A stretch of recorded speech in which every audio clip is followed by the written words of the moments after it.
Welcome back, everyone. This is Night Shift. ZP here with Jason Kaplan, rolling into the EU money match. Abraham's looking absolutely devastating in the challenger match, but Jason, to take down Lowkey W may require another level of effort. Yeah, and I don't think it'll look as easy as that to do it. If it did, I'd be quite surprised. And you know what I would do if somehow Abraham's won quicker against Lowkey W than they did against Leviathan? I would whack ZP's eyebrows off the next event. I would do it. Take one for the team and do it for all of us.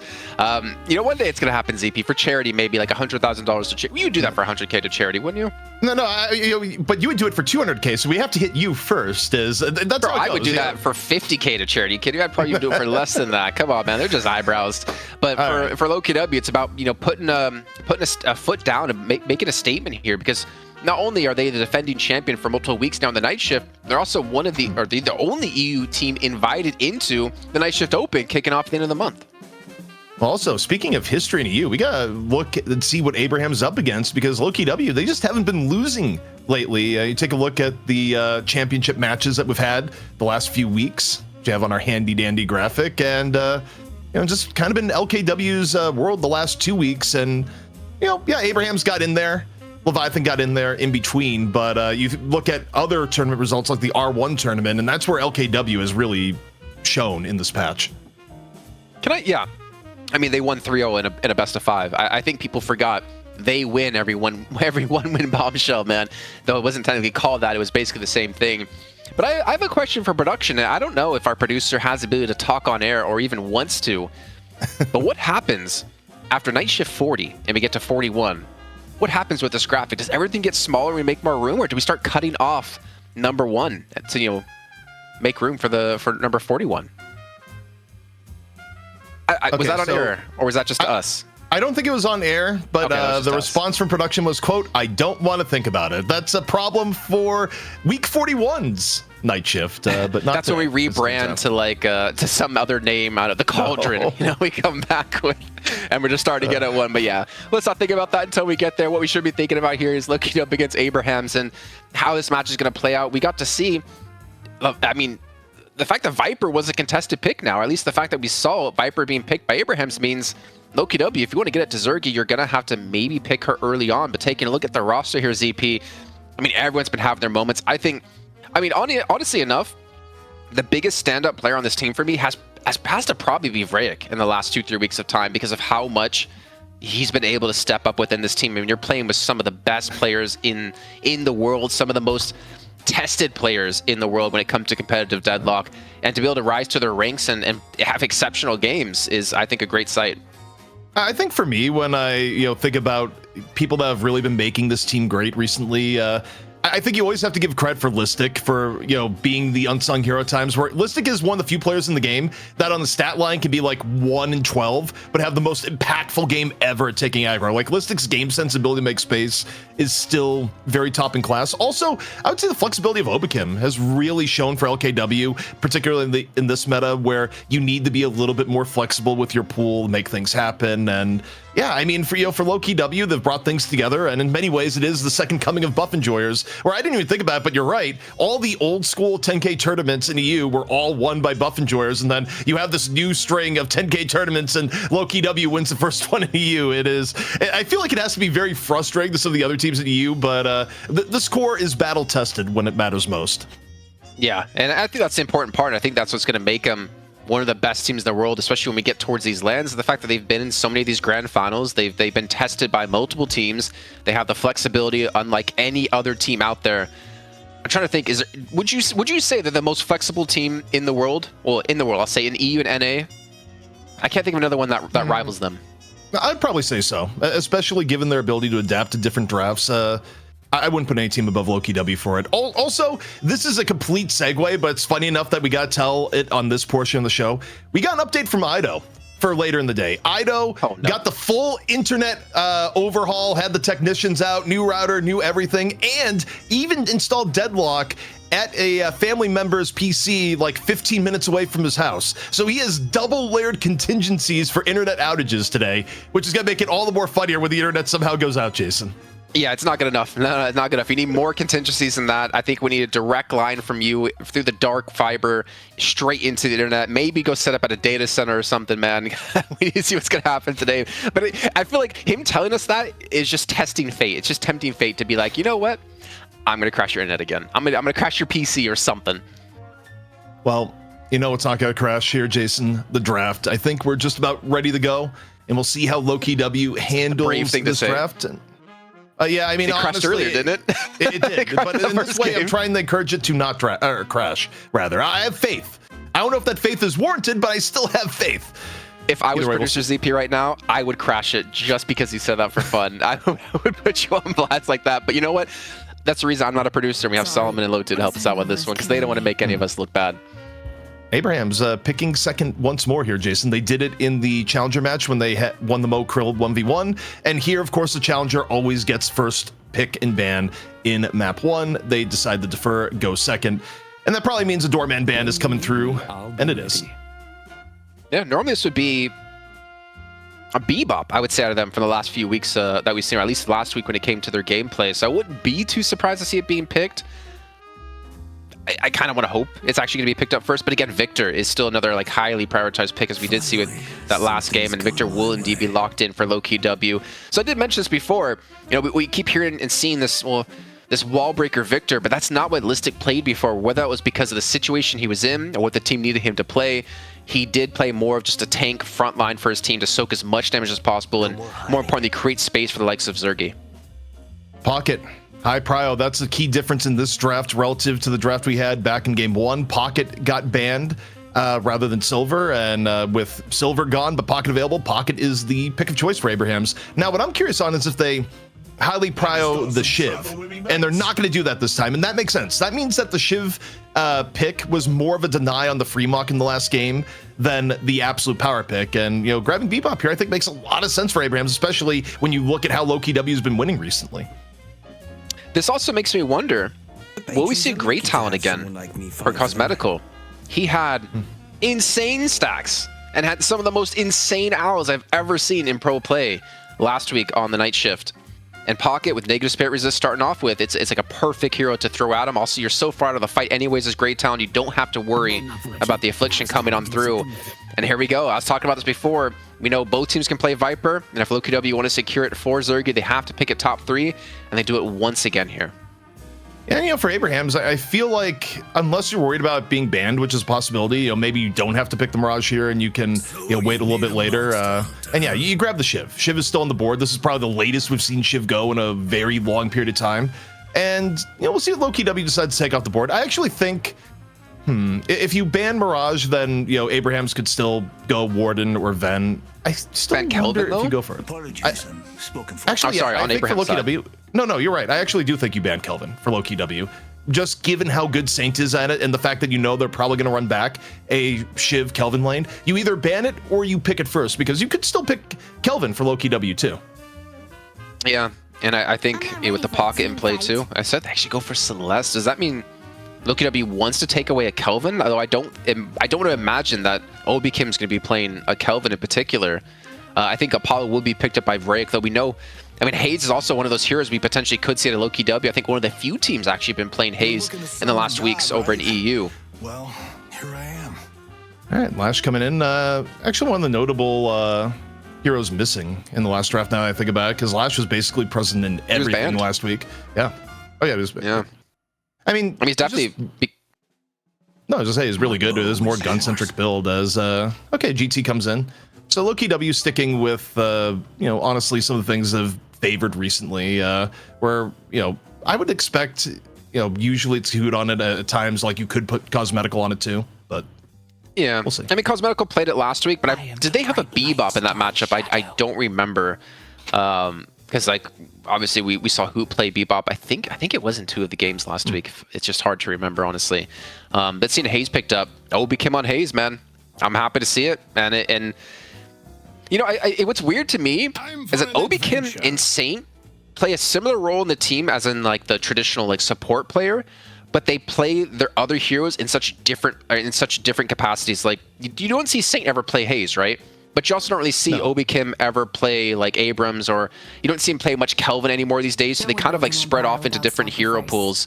Funny enough, and a Wraith again. I mean, I guess with Viper picked, what are you going to go for, Wraith or Warden? Yeah, it's kind of nice to see Wraith take the higher prio over Warden, where Warden had taken the higher prio over Ven. Lowkey W, see what they decide to round things out with here. And Infernus, that is a little surprising. Infernus really hasn't been given as much love recently. I obviously, got hit with some nerfs over time. Dash Furnace, not the auto pick it once was. I'm a little bit split on this draft here, Jason, honestly. Like, I don't love the Wraith, but I like most of Abraham's draft before the Wraith, like as good as Victor and Viper have, been recently. I would say this, before last week, I would look at Lowkey W and be like, I don't have much faith in this composition because they're so squishy. Like Haze, Great Talon, Viper, relatively squishy here. There's no real front line or any sort of like CC to keep Abrahams away. But after seeing them play more of this like high tempo, damage oriented kind of compositions, I still want to lean towards Lowkey W if I'm honest. I think Pocket is going to have a tough time getting off really good afflictions with how well Lowkey W position themselves, with how Great Talon's not going to be near the fight. I think you can riposte the affliction too, as well if you're Apollo. So it already makes things like quite difficult to hit quite a few different players. They'll be building counterspell anyways for Lash. The wombo combo is there out of Abraham's for sure, but I feel like the wombo combo has been dead in Deadlock in the last like big balance patch that we had happen. I don't know. As I'm looking at here, I'm really, really mixed. I think aside from like recent history where Lowkey W's just looked better as a team as far as like execution goes, I kind of feel like Abraham's has more win conditions here. As much as I don't like the Wraith at the very end, I think the rest of the game, especially like early in the mid game, there's so many options for Abraham's here. And also, I mean, their team fighting is still going to be really good with, Shelter, Affliction. I'm looking at this here, Jason, and I think Abraham's takes this one off the draft. Obviously, execution can be very different. I see what you mean. I feel like they have win conditions throughout the entire game in different forms. Like Bebop is always one of those win conditions because if you just hit a really good hook, there is a chance to get a kill and turn it into a 6-on-5. You have Lash, who can be threatening completely in the mid to late game with those ultimates. You have Pocket when the Affliction gets maxed out and you get the greater expansion too. Devastating if you get hit with an Affliction. If you can survive long enough for Abraham's, and they do have the ability to survive long in these fights when an Affliction lands because of a Kelvin who is just a threat throughout the entire game as well when those frozen shelters come online. It's mostly just the Wraith that just kind of feels out of place, if I'm not mistaken, here ZP, where you have to hit like the ultra late game. Maybe that's the win condition. If they hit the ultra late game, that's where Wraith will be their win condition go into this one. But I do kind of worry, if you're Saint here and you frozen shelter and there's an Infernus inside that shelter, it's more of like hurting your team than helping your team when Infernus can just dash through the entire thing. Also, I'm just thinking about like times I've seen Empty Dreams do well. We've seen Empty Dreams take over games like a lot on Warden, a lot on Ven, even though Ven isn't really loved in this particular iteration of the meta. I don't think I've seen a ton of games where Empty Dreams has gone wild on Wraith. I mean, to be fair, we haven't seen many people go wild on Wraith. Like the closest thing we saw was, a somewhat recent game, in the last month where OCs did a lot on Wraith that we were watch partying, but they still lost the game. Like Wraith didn't even win when she looks good. So you have the Wraith curse kind of hanging over the head of Abraham's here. But other than that, I don't know. I actually do think I could see way more possibility for victory on the Abraham's comp. This is going to be really interesting as a result. I think the only thing I'm worried about, ZP, though, is I feel like there is a somewhat lack of damage on Abraham's side. I think maybe it doesn't matter as much when you're so squishy on Lowkey W's side, if you can get like a hook or something, a Great Talon or Viper or Haze. But I feel like they lack a little bit of damage, that you're going to have this like dichotomy of Lowkey W with like ultra high damage, low survivability, and if Abraham's with medium to low damage with like a lot of initiates and a lot of control in these fights and a lot of like win conditions. Well, I mean, we'll see how it plays out. And again, the best comp in the world doesn't really matter if you're down 10,000 souls less than 10 minutes in. Like, you're still going to struggle throughout that entire game when you hit this caliber of teams and how good they are. Yeah, I also wonder here, when you look at the last few weeks away, Victor's had an incredibly high win rate, but that was a Victor win rate where Victor was getting snatched at the latter part of the first half of the draft. So, like, you would get Victor on, like, the 5th or 6th overall pick. very different from having to expend your first pick on Victor. So while you're getting Victor on your team, you're getting a little bit lesser priority than you were getting him before, because before you were able to play Victor and have either a Bebop with him or have a Shiv with the Victor, and you're able to stack the deck with other good characters. Now, if you want to play Victor, you actually have to expend your higher draft priority on him, and you're getting a weaker team as a result. So I do wonder if this changes the Victor win rate equation a little bit from where it was over the last week. Yeah, thing is, I feel like the meta, it still subtly changes like week in and week out. I'm trying to think back to a time where we had like very set picks every single time. Nothing really got mixed up. But I know with Lowkey W and Abraham's constantly scrimming against each other. I think it was it just yesterday or the day before Lightbringer was watching some of the scrims they were having between the two teams. Like anything could really happen, and they could show up with anything really in these in this weeks of games. But looks like ZP, we're about to load in. Looks like the teams are finally ready here, man. And this is the money match now between the two teams, and I cannot wait to see how this one's going to play out here. You know what the cause of the delay was, by the way? We don't know the exact player, no, but it probably was. You're probably right. Yeah, like, okay, I'm going to give chat, like, what happened. You can guess who it was, because we don't even know. Or rather, the casters don't know.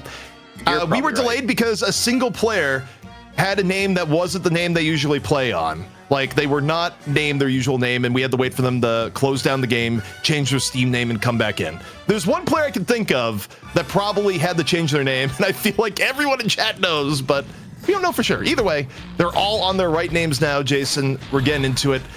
Money match, Lowkey W versus Abrahams. See who has it. I honestly have no doubt in my mind that you're right on this one. I think, well, the thing is, Arzo was named SC in the last game, so we technically could be wrong. But I'll be honest with you with what you said, you know, privately. You got to be right here. But it looks like Cosmetical will indeed be on the Greytown. And again, last week, man, he had plus 50. I want to say within the first 10 minutes, and he was just hitting some big damage. Even had an insane owl across the map into a kill, and then he had a silver diving him under his guardian on this left-hand side, and he picks up that kill as well. I mean, Cosmetical for me was definitely one of the big players. And well, you're saying, and I think I know exactly what you're excited about. It's Break and Hoot, right? No, other way around. I thought it was going to be Empty Dreams on Wraith, which didn't really make a ton of sense. But no, instead it's going to be Arzo on the Wraith. Empty Dreams going back to his Pocket days where, you know, Empty Dreams is playing more of the flex heroes in the, you know, vein of heroes like Pocket, Lashing Flame. Ooh, that was such a strong power shot, Jason. It warped reality. No, please. Leave it to Yamato. Yamato's the only one that is going to warp space and time. But I will see. I mean, I think looking at this, I want to see how involved Cosmetical does get early on in this game. I mean, we saw a lot of kill potential happen. I think a lot of the success he had on the Greytown last week was actually punishing this right-hand lane. He consistently sent owls over there to pick up kill after kill, taking them together. I believe it was in one of those early owls we had happen. But doing it against a Shiv and a Kelvin, I think, is going to be a lot more difficult because of the amount of healing you can do, and really relies on the damage that you can do in that lane. But man, a Viper and an Infernus together, that is disgusting of a lane, I feel like. The kill potential there is quite... Okay, the kill potential I think is necessarily high because of the lack of CC, but the amount of raw output damage they can do is crazy. But will be being matched by the Kelvin Shiv. Also, chat caught up, and yeah, chat was definitely thinking what I was thinking, what you thought to be true. By the way, everyone knew it. So I'm not even going to seek the truth. That is now my truth. It is the story. We're making it our own truth. Oh, man. But now off the mid lane, a big rotation from Lowkey W. Again, all sorts of aggro in the middle. Bring 3 people to the party. And Taz right now is the recipient of the damage going down in mid. Was able to break away, get back off to the Guardian. But, you know, Lowkey W, they like getting aggro, but okay, Obakim knocked off the jump pad. Moment of vulnerability here. The chase down happening as Empty Dreams gets up close and personal. One more light melee, and the shotgun finishes it off. Yeah, that was just a movement falter there out of Obakim for sure, I'd say. I mean, the knockdown on the launch pad, not that big of a deal, but then Fluffs, I think that was like 2 stamina to get away from this one. Mishits his walls. And again, like kind of the importance of having really good movement. And I think that's a mistake he makes maybe 1 out of, you know, 20 times. So I think not that big of a deal. I don't think it's going to get too much in his head, but obviously going to help Empty Dreams out quite a bit because he is extremely well known for Pocket back in the day. I think he was undefeated on Pocket for quite a long time. Quick sleep on the Arzo. Empty Dreams there with the backup. And just a quick invasion onto the tier 1 camp. It's kind of one of the barometers of how a lane is going. If the other side is able to just go in and steal your tier 1, generally says you don't really have a bunch of priority in the lane at that point. Yeah, it's really scary too, because that's, like, for Lowkey W, that's technically their strongest lane where they should be able to secure it since the tier 1 camp spawns next to them. And the strong lane of Abraham's is going to be the right-hand side because that's where the tier 1 camp. So you definitely don't want to be losing that because you are going to be giving, some decent snowball potential for the enemy team if you're not only losing that lane because you're losing that control, but also the other side, you're not necessarily able to do the same thing to them. So not necessarily a great start for Lowkey W, but that's kind of what happened with Obicam getting caught early on in the jungle. I'm just giving my mind on the rotations that we've been seeing here so far, where Lowkey W, well, for now, Listic in a bit of danger, gets hooked in, courtesy of Taz. Is fall through going to be there? Low HP, Victor or not, and just barely able to get some clearance, but in the process, I mean, Hoot also gets chunked too. You look across the lanes here, Abrahams is doing a much better job of keeping up the pressure in the laning stage. Yeah, it seems like that warm-up definitely helped as an early affliction goes on in. Catches only Obicam, but still gonna be happy to get that affliction down either way because it forces Obicam to play a lot more passive, and considering he's got Cosmetical off to the side, the kill potential will be here, and there you go, Obicam's gonna fall. Cosmetical not too healthy either. I don't know if they're actually going to go for the chase on this one. As a great parry comes in onto Hoot. He gets thrown down into the ground. The ground strike not going to connect, though. That could have been a kill coming on through. And instead, Son is looking to escape from this one and just back off. Sanya still ate all 3 flawless advances there while crouched on the time. It's like, surely this is enough cover. Not quite. The mustache hitbox. It was showing over the corner. Yep. All in all, though, pretty solid start here from Abrahams. They're able to snag both buffs on spawn. Left lane for Lowkey W, looking all sorts of damage as Abraham's every Guardian they have right now is in good repair, Jason. So, yeah, a near perfect lane phase so far. I mean, it's not quite the out of control lane phase we saw last game, but it's been Abraham's advantage across the map. Yeah, it hasn't been as flashy, but they're still sporting almost a 2 to 3k lead, and they have double buffs. This on the hook going to connect onto Who. As he riposts away, the death step come in. There's going to be no riposte anymore. Gets a catch onto one. Cosmetical throws out the owl just to stun up Sonda Sniper, who's trying to back away under his own Guardian here. Maybe even a rotation of Obicam.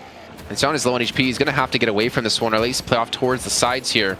But it seems like Abrahams are not going to be necessarily under too much pressure because Empty Dreams has rotated on in from that right-hand side and is actually forcing them back.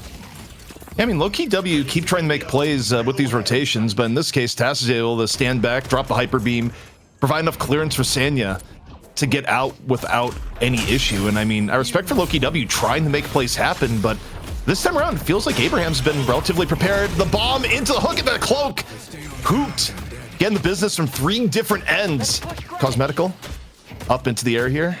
Rain of arrows. A little bit of poke damage on the task, but the prize was already claimed, and it's another bit of advantage towards Abraham's. I mean, these bits of advantages are turning into a pretty big advantage now. 5k between the two, even hitting up to 6k as that guard has gone down. The pressure out of Lowkey W as they have the reinforcements going to be here. Not able to capitalize just yet. Then a tiny little sun coming on out. Doesn't connect, actually used to. It looks like escape as Affliction has been thrown on in here out of Empty Dreams. Has caught on to 2 Hoot and Listic, and the Owl to follow up with to maybe buy some time to escape from this one. And now it's Lowkey W on the full retreat. Yeah, off the Affliction, Hoot desperately needs to leave. And looking across the map, what is Abraham's looking to take for this? Applying a lot of pressure onto the right Guardian as you take a look. Here comes Together, up, over. Gonna take down Zergy with the aid of Sane. Wasn't actually killing blow that hit there. It was a long-range grenade. We maybe, when we have a second here, take a look at the kills. I don't think Lowkey W has a single kill. I don't think anyone's died on Abraham's side, if I can jog my memory here. As a Frozen Shelter comes on in, catching on through. Okay, so one did die. Obicam was able to get a kill before. But that Frozen Shelter able to heal up quite a bit. Cosmetical's already going to fall here. The chase now onto Together. It looks like they will finally be able to pick up a kill onto Shiv. So Obicam, that's a second of the game here. And Vreg, oh my gosh, 150 HP. The dream to get away and to survive.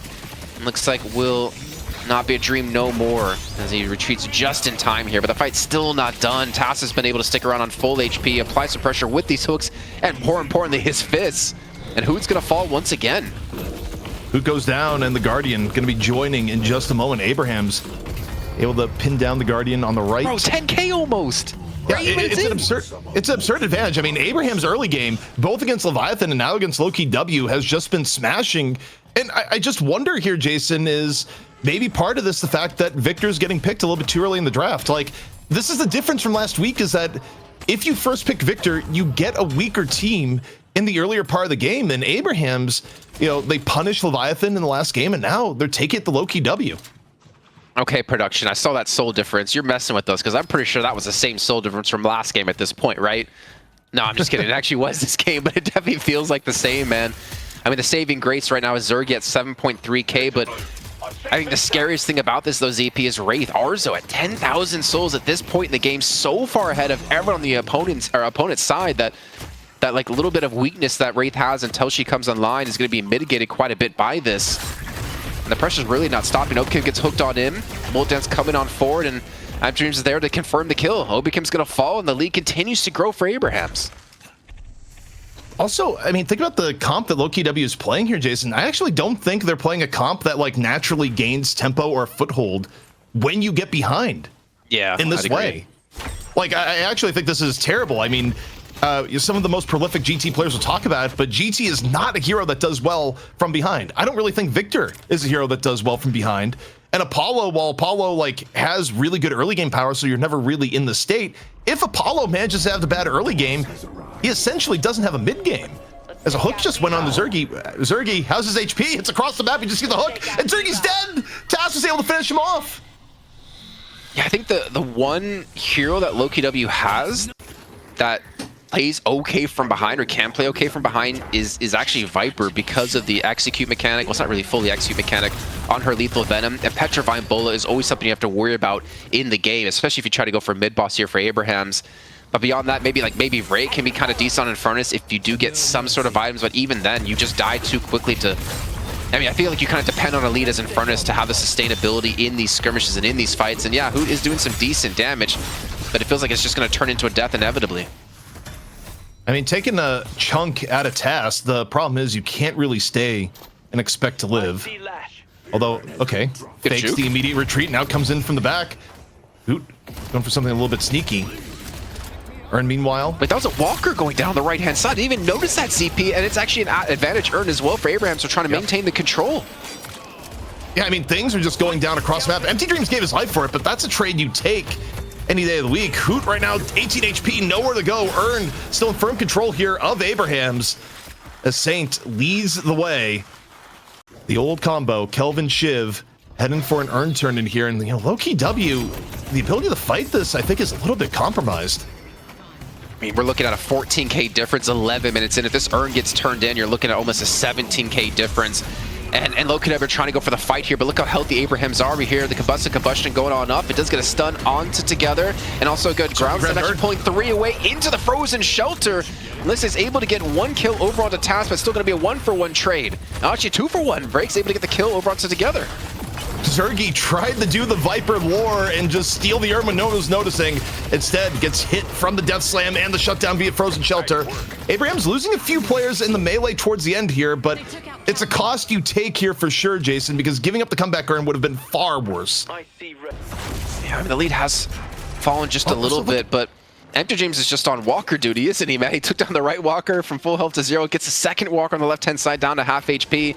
Empty Dreams is playing his own game, it feels like. Empty Dreams is practically position 1 pocket at the moment, a little bit behind Arzo, but, Empty Dreams is like, I learned a few things from playing M1 heroes. I like being rich.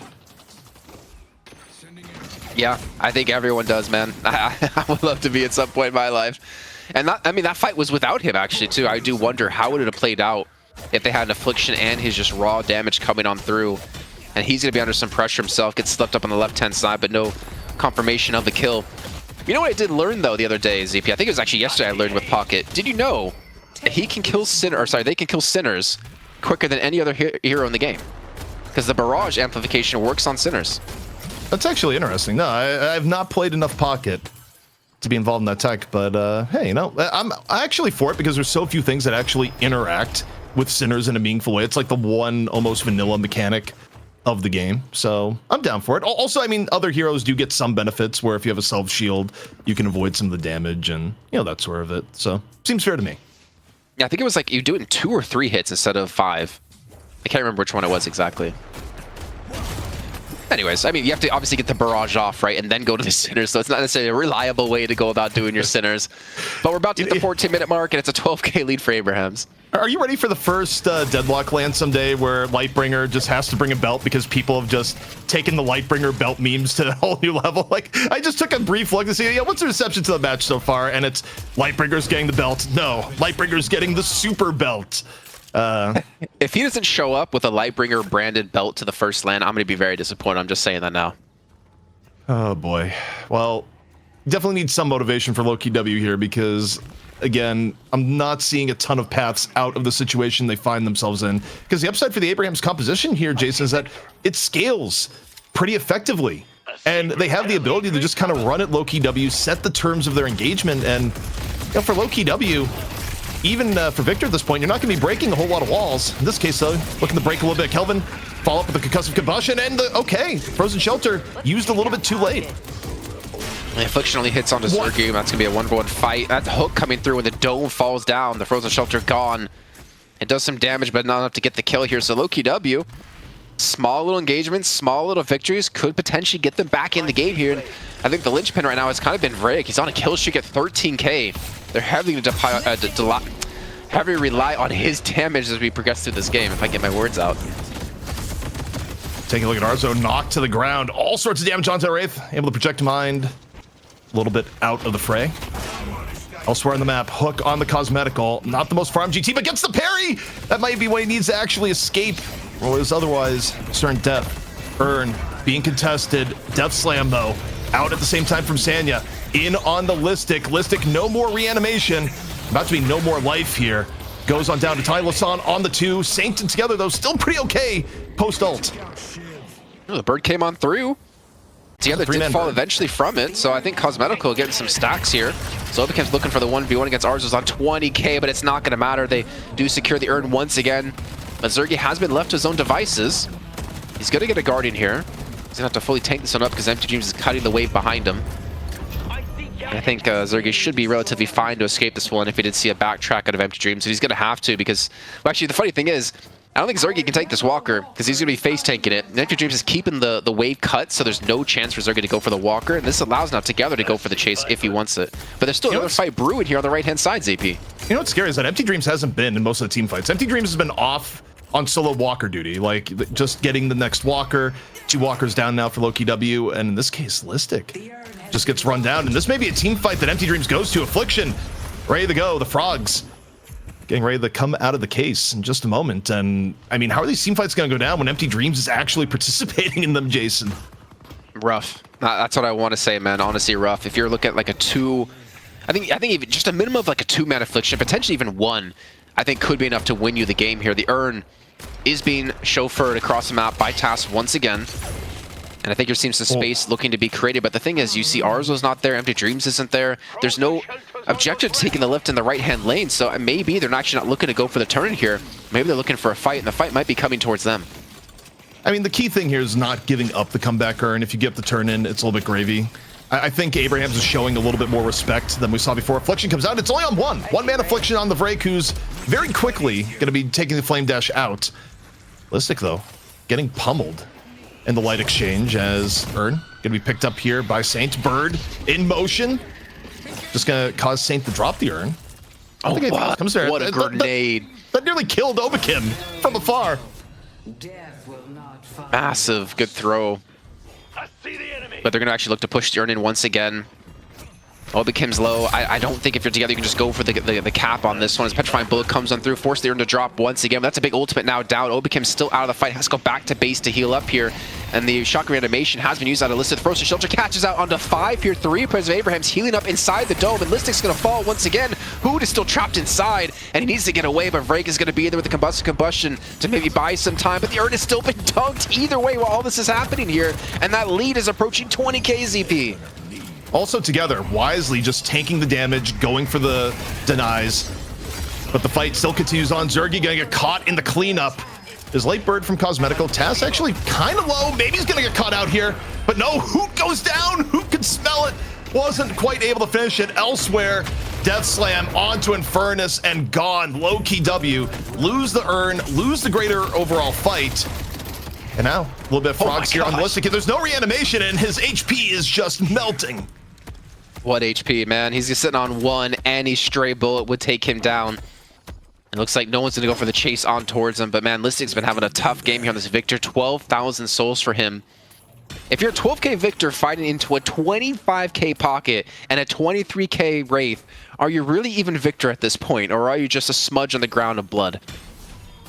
I mean, all I know for Listic is that I'm not sure Listic could even break drywall at this point. For where the farm is at the game. Could break a piece of paper. No, not at all. It's, and again, I'm thinking about how this is happening and why this wasn't happening the Victor teams last week. I really think the higher prio on Victor and Draft is actually making Victor worse in these games relative to what we could expect as, yeah, we got the net worth. Can we get the Gamba report? See the golden statues and see how much permanent advantage Abrahams has gotten here so far. And, okay, Wraith with the highest Gamba. Makes sense. Checks out. Yeah, but highest Gamba at the second highest net worth.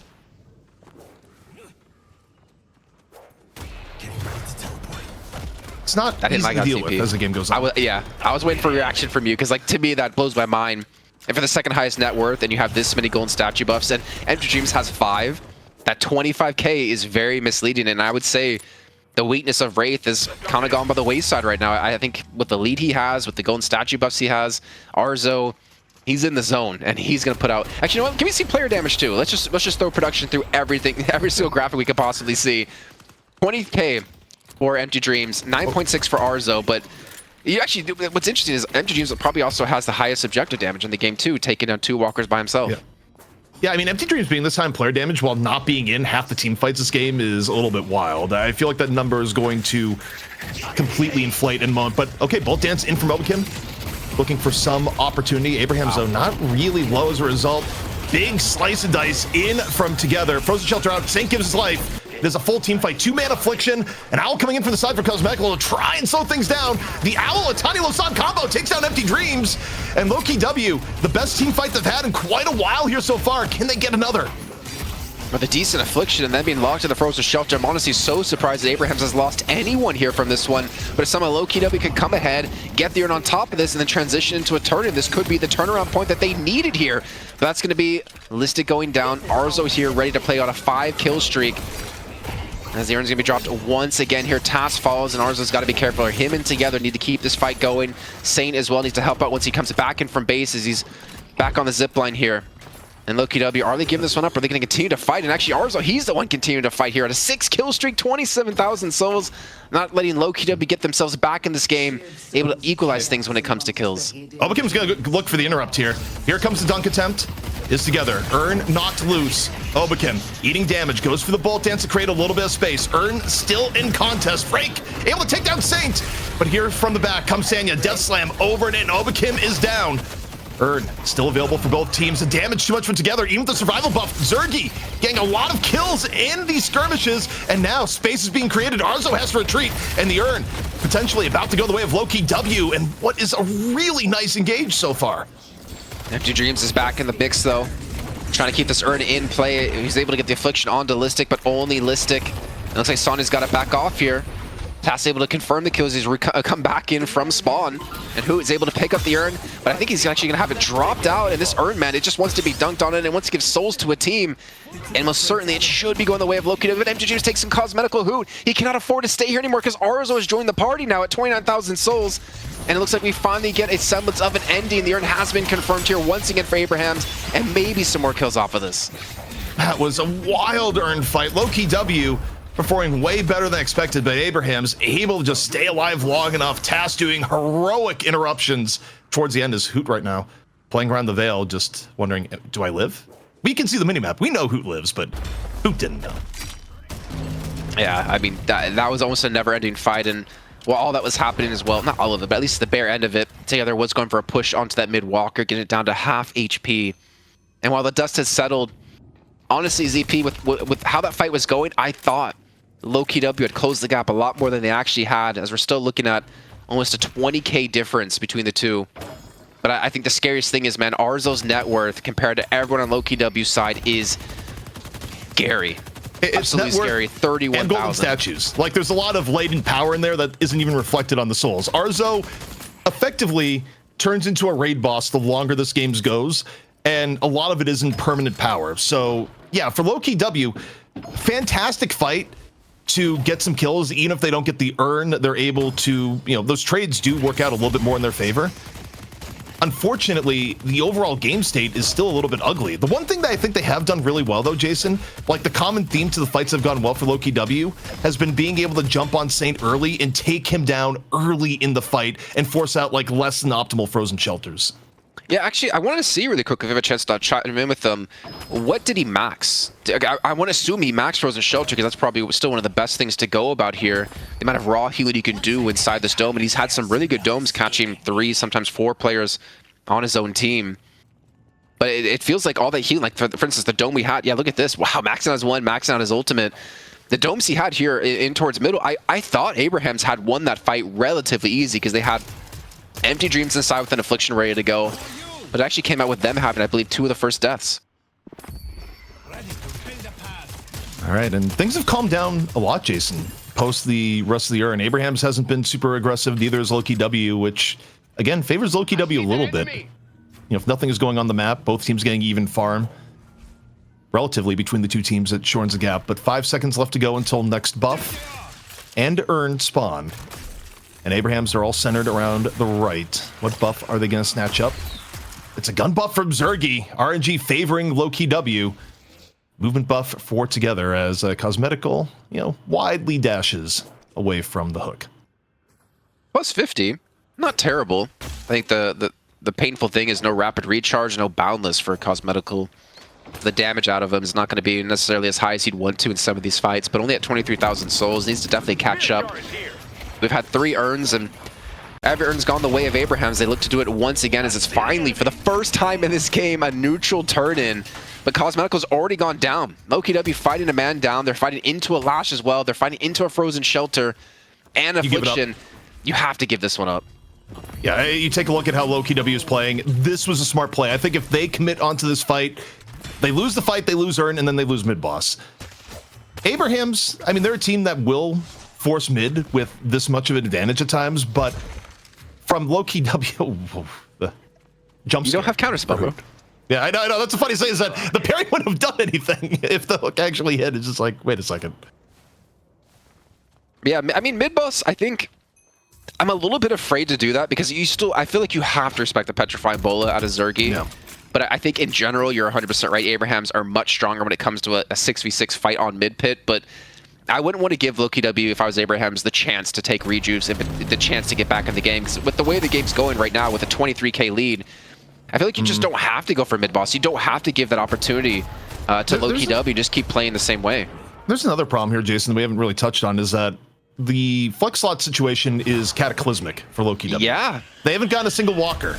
And having no slots at this point it really does hurt your builds pretty significantly. So Lowkey W is playing with less power from that perspective here too. I mean, they are in dire need of getting a walker at some point, because if you look at the builds here, they've probably had the cell in a pretty unconventional order.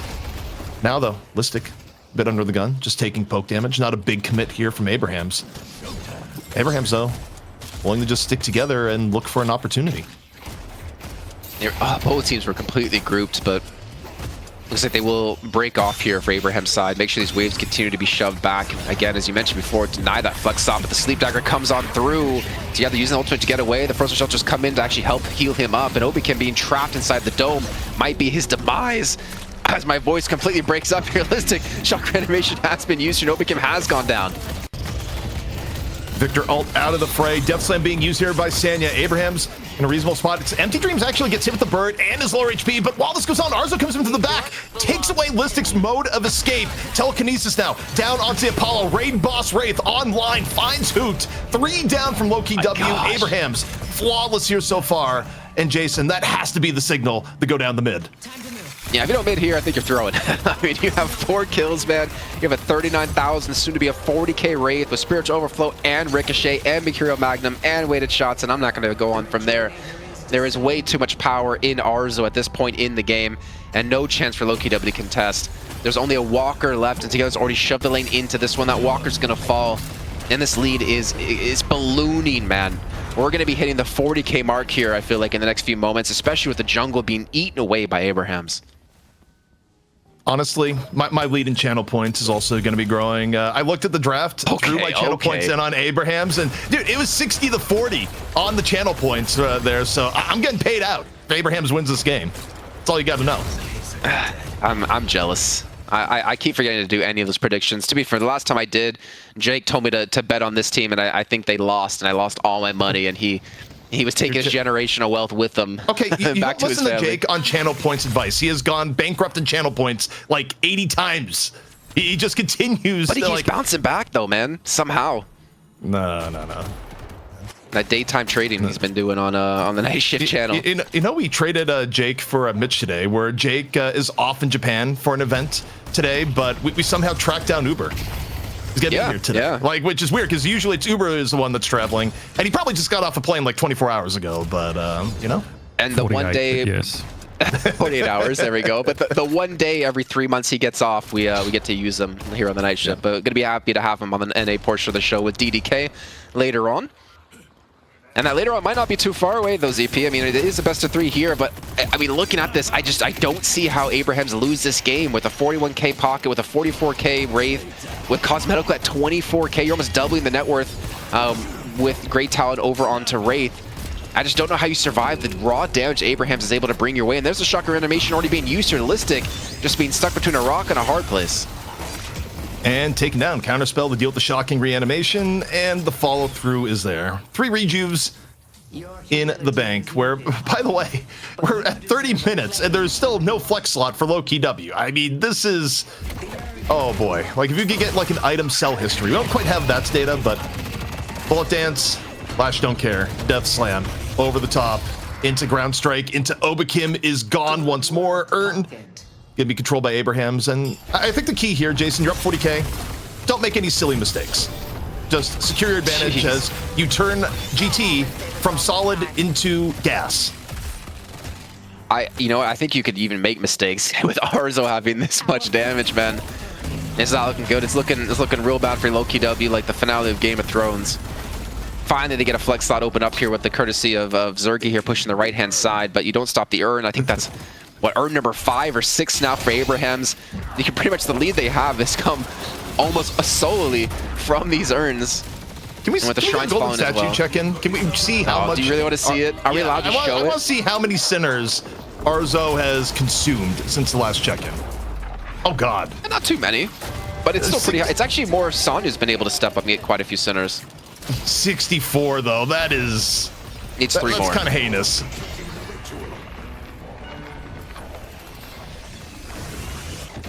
If you're Abrahams, do you even leave? You have 3 rejuves. You have Obakim still dead. You can hook for a hook. You can still apply pressure from these different angles. You have a Death Slam coming online soon. You have an Affliction landing onto 3. This is definitely game here, ZP.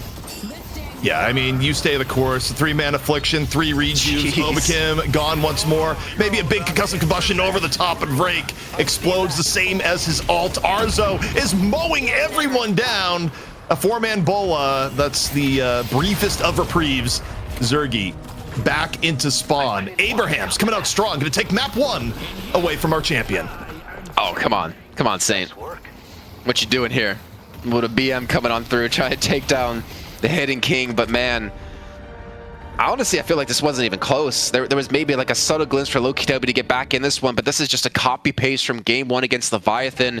We had over a 10k lead before 10-minute mark for Abrahams, but man, the power they showed up in this game, I mean, maybe what you're saying, ZP, might be true. Maybe this first pick victor is a little bit of a bait and causing teams to really struggle in towards the later picks, but I will say this, though, as like maybe a counterpoint, at least for that, is Lowkey W, I still feel like got a really decent top 3 picks. Like, I feel like they didn't really lose too much when it came to like what they went with 2 and 3. I mean, they ended up getting a Viper in top 3, though Zergy wasn't able to have the same level of impact.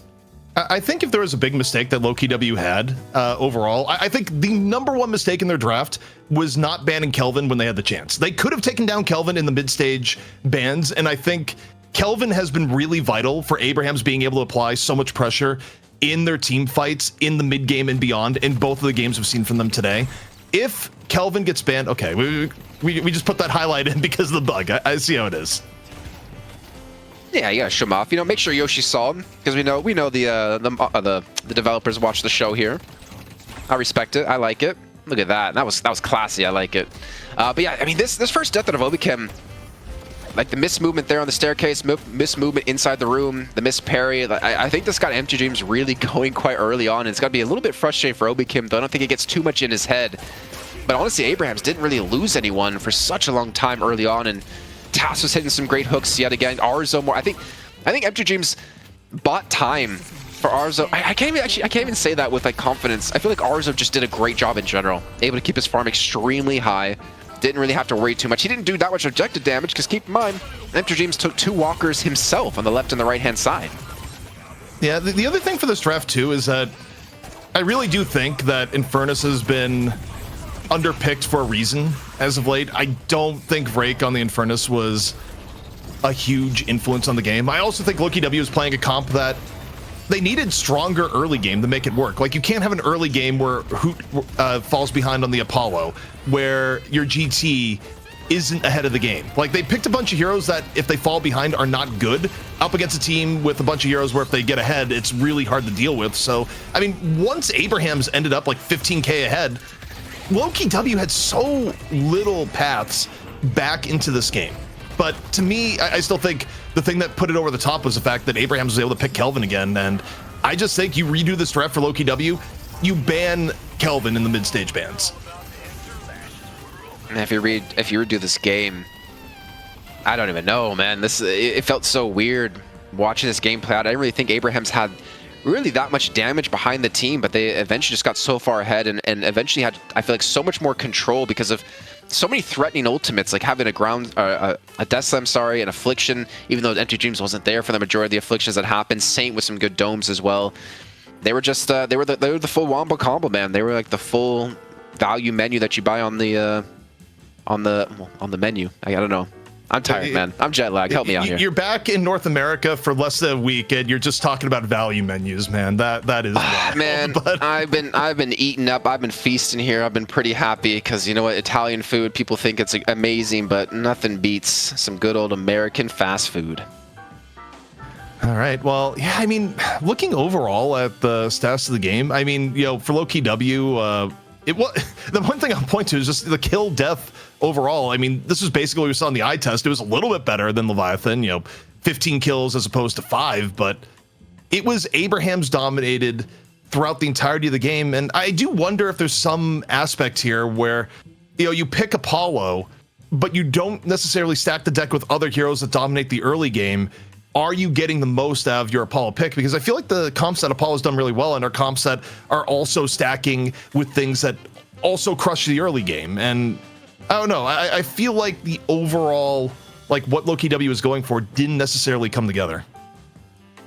Just want to point a couple notes here as well. Beyond that real fast, that's Saint 37,000 healing, but Empty Dreams 48k player damage and almost 28k objective damage. Ridiculous. But I will say this though, I feel like if you were able to localize these stats in a certain time frame, maybe in the last like 5 minutes of time, Arzo probably would have been number one in almost every category except probably healing, obviously, and not deaths. Because I think the brunt of his damage came towards the very latest stage of the game. If you remember, we checked in with player damage, and he was at like 6k when Empty Dreams was like on 20k plus. He didn't have. I mean, he wasn't really trying to be in those fights. He didn't have the items he needed to really be a big threat in those games. But you know, credit to Abrahams, man. It's not looked good for them. That's the first map they took against Lowkey W in the last 2 weeks of time. Yep. It was 5-0 in favor of Lowkey W, and they finally do turn the tides here. But can they do it again, ZP? Because they still have potentially 2 more games to go.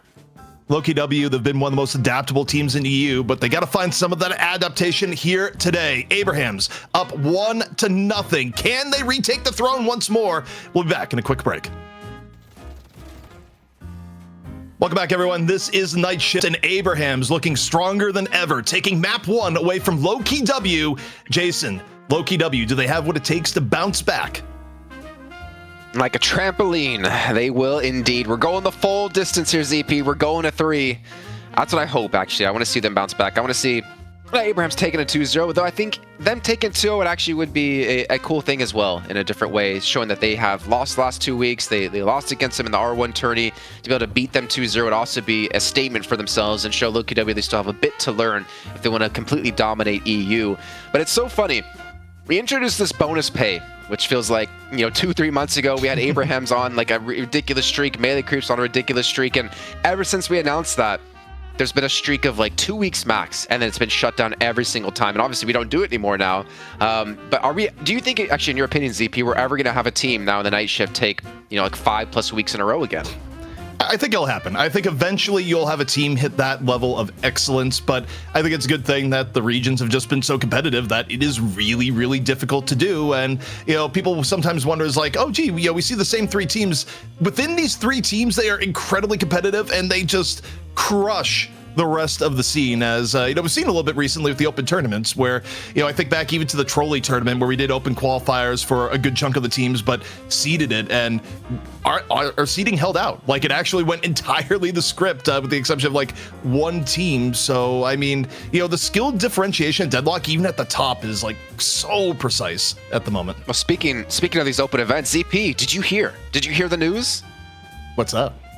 Did you hear the news at home? We have the Night Shift Open kicking off at the end of May. If you guys didn't see this announcement, $12,000 on the line for this North American event, though it is open to teams from all regions, with open qualifiers on the 29th of May, and then the main event kicking off on the weekend of Saturday and Sunday, man. You can head over to dlns.gg/sign up if you want to participate, but not until Friday at noon EST, and we are closing after 64 teams have signed up. So if you're interested in participating, you got to get there early. Hope the site doesn't crash, and make sure you sign your team up. But this is going to be awesome, man, ZP. It's been such a long time since we had one of these Night Shift Opens, and I can't wait to see like what teams we get from this one and ultimately who's going to win. It's been a great month here in Deadlock as far as competitive events go. Of course, over the weekend, we'll have Death Slam Invitational that we're going to be watch partying here on the Night Shift channel every single day on Saturday and Sunday. And then next weekend, of course, is going to be the Night Shift Open. Great way to end out May here in the Deadlock space. It's super exciting, Jason. And, for these teams here, and you look at LKW and Abraham's, they themselves, they want a piece of the pie. And, for Abraham's, you have to feel pretty good that you're doing well at this moment, although you wonder if it's a bit of a monkey paw element here, Jason. Like, what if Abraham's wins, but then we get a major balance patch before these tournaments go down and everything changes and not necessarily in their favor? I mean, we know a balance is coming this week. Like Yoshi already posted over on Discord. We just don't know what it's going to be or how big it's going to be. But that is definitely an interesting thing, ZP. If Valve released like a major overhaul on some heroes and items right before the 29th, it's going to be anyone's game, anyone's day in for the chance to win that one. Jason, I love how you say we don't know how big it's going to be. Let's be real. We have all woken up to days where Yoshi says minor patch today, and you look at it and you go, okay, like 8 different game mechanics have changed, and the entire hero balance has been upended. True. Like, I don't think we've ever had a, quote, minor balance patch in Deadlock. The devs are first class at continuing to revamp the game and, give people things to figure out. I'm hoping for like Yoshi to just troll us and be like, okay, here's the minor patch, and it's nerfing gun damage per boon for Victor. That's it. Balance patch done. Something like that would be so funny, but obviously it should be way more than that. Okay, let's be real. Victor mains would probably feel they got off easy. Usually, anytime Victor has higher prio, both on ladder and in comp, like Victor gets hit with the nerf Ultra Hammer. Like he is knocked into space. Like he walked into Smash Brothers into the home run competition. Like Victor gets knocked down for months at a time after having like 2 weeks of being good. That's his overall trajectory. But Jason, we're ready to get in the draft. I'm gonna give one last note though, real quick. I actually don't really care necessarily about balancing on the high end. I want to see some balances towards heroes. We're seeing 0 picks consistently here in the Night Shift. Like, I want to see my boy Seven come back in, maybe get some positive balances for him to make him stronger so he can come back into the mix. And then we get to see the true death from above out of Zergy playing Seven once again. As we head into the draft EP, a Victor being banned right away from Lowkey W. I feel like they realize, okay, it didn't work out too well for us, and we don't want you to try it. Though with the track record today, maybe you want to let Abraham's pick it. I think this is actually really, really smart because you're not hurting yourself at the same way of doing a first pick Victor. You are giving up a little bit of power in draft where Abrahams are going to be able to get Shiv or Bebop, but for Lowkey W, you're likely going to take one of those yourself. I probably would like to see them get the Bebop, but you can defend either the Bebop or the Shiv, respectively, if you want to go for as one of your first 2 picks, and instead they go pocket. Okay. I do wonder. I mean, it worked out a bit for Abrahams. I don't know. I mean, First a pick bit. pocket is Empty difficult. Dreams. He took 2 walkers by himself with the use of the Enchanted Satchel and the Cloak. Like, that was crazy to see that he was able to hop in. He basically was like a pseudo doorman, backdooring walkers there. But the thing is, like, I said it before during that game, Empty Dreams, he's basically like undefeated on this when it comes to this hero. What I'm curious on here, you've locked in the silver. Do you come in with the Shiv here? No, you go Bebop. So, okay. You leave Shiv open for Lowkey W. Decide we're not going to give up the Bebop in this instance. So, for Lowkey W, 100%, you have to feel the plan here is going to be Shiv +1. Well, if you say so, you say Shiv, but I'm thinking of Cosmetical is their Shiv and Pocket player. No, like I know who can play Pocket, but it's generally Cosmetical who's going to be playing the Pocket. If I remember correctly, or have we seen Rayek played? I can't remember. Well, they lock in the Apollo, where Apollo's just been perma kind of in this state because of his early laning. I still think you go... Okay, you go Billy. This is really interesting. Because if you're Abrahams can probably just lock in Shiv. At a bare minimum, I think for adaptation for Lowkey W, maybe you ban the Kelvin. But this is taking some weirder turns here, Jason, for me. Yeah, I mean, Billy, I didn't quite catch it when we saw the little carousel of what can be picked. There we go, actually. So it was picked once last week, and it was banned twice the week before and picked once. But you're talking about banning the Kelvin on the turn. Maybe now they ban the Shiv on the turn. I think 100% Lowkey W is going to ban Kelvin if they had the opportunity. I think Abrahams feels that out, decides, nope, not going to be a thing. Now, Abrahams also, Jason, gets first pick out of the mid-stage bans here. So if you're Lowkey W, if you don't ban Shiv, you're going to go against a Shiv Kelvin lane in all likelihood here. So you would think the Shiv comes in, but I've had the wrong reads on Lowkey W this entire draft. So not this time, though.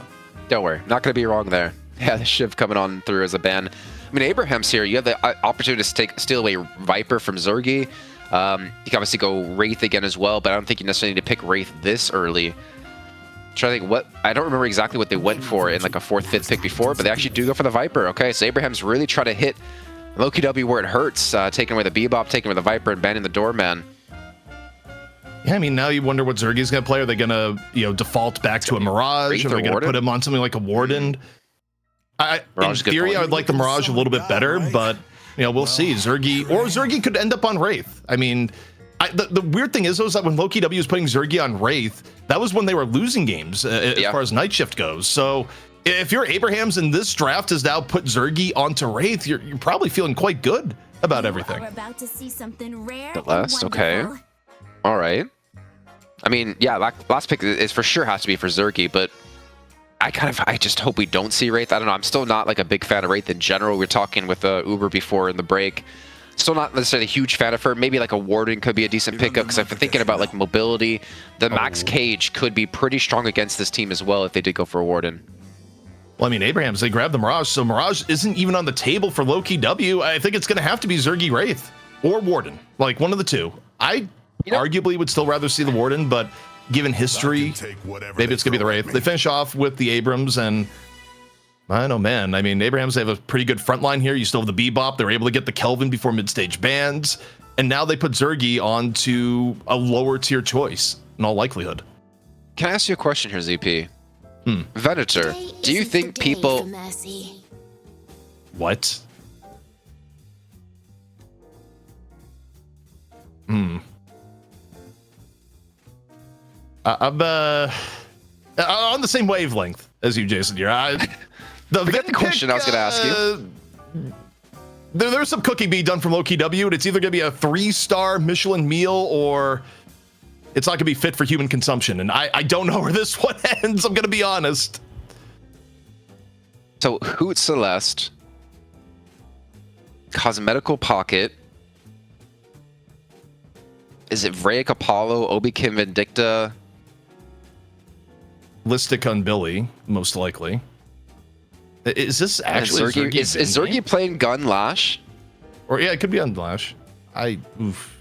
How do you do Lash's movement and shots with a mouse ball, with a trackball? Like, If he does it and he's successful, I bow down to him at the first land for sure.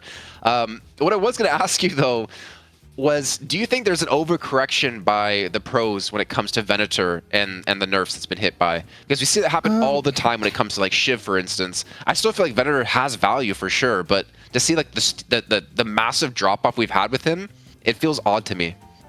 Yeah. Also, we got an update. Production is saying that Hoot is selecting Vindicta at the moment, so it's not Hoot on Celeste. So this is weird. Like, here's what I'm gonna say here, Jason. No matter how you break this down, Abrahams did their homework because Lowkey W has been pushed really, really far off the comps that we've seen them play as of late. Well, like, whether this works or doesn't work, like Abrahams did their research on how to like do the draft. to be fair though, ZP, is it because they're being pushed to the brink of their hero pools, or is it them like, okay, we got to show something we haven't shown before because we don't want to see the belt from Lightbringer, and they actually have been like low-key practicing this the whole time? I mean, we'll see. I just know, like, in general, you put these two drafts in front of me, I'm taking the Abrahams draft every time between the If two. Hoot's on Vindictas, I mean, Obikim's on Apollo and Vrake's on Celeste, and I still come back to Zergy on Gunlash this every time.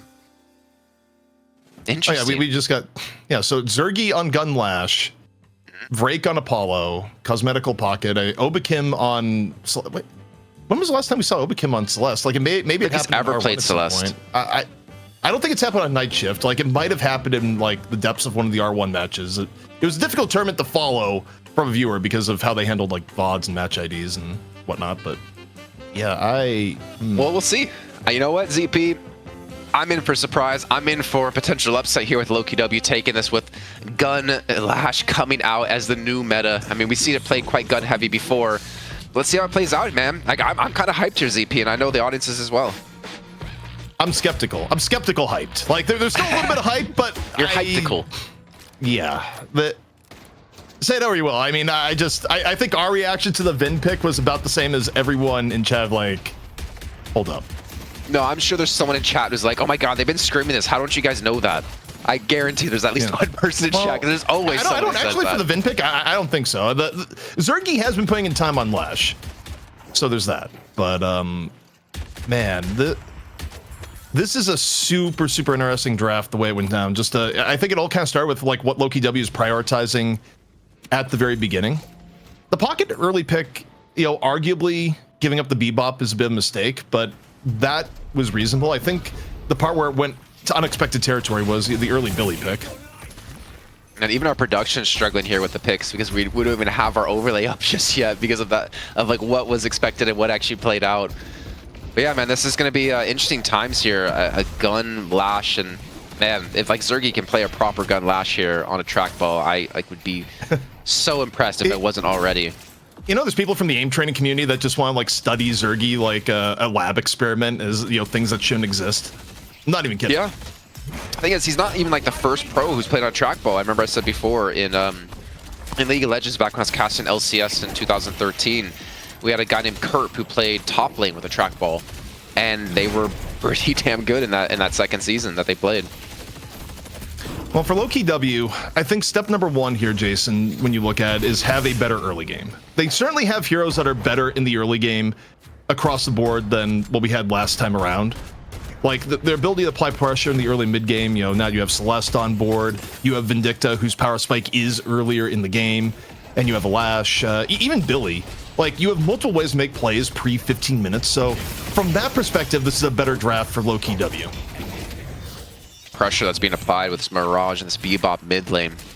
They're able to shove the lane, get in towards that guard, and get some chip damage done to it already. In the meantime, Sonny getting parried on up here by Hoot. Just gonna snipe him on down here with a regular bullet fire. Oh, okay. Well, I mean, they should be dying here. And they're still extremely low in HP, though. You can see Hoot's very low in health. Saint wants to clean this one up, but it might cost him his life. He's got no minion to pick off, and Listic comes on in with a second kill. And Lowkey W looking much different than they did in game one. I mean, hey, look, a few parries like that can completely change the dynamic of the lane. I actually think that lane was going to be pretty difficult overall, but things work out well. Also see the lane swaps here. Vin, of course, starting in mid.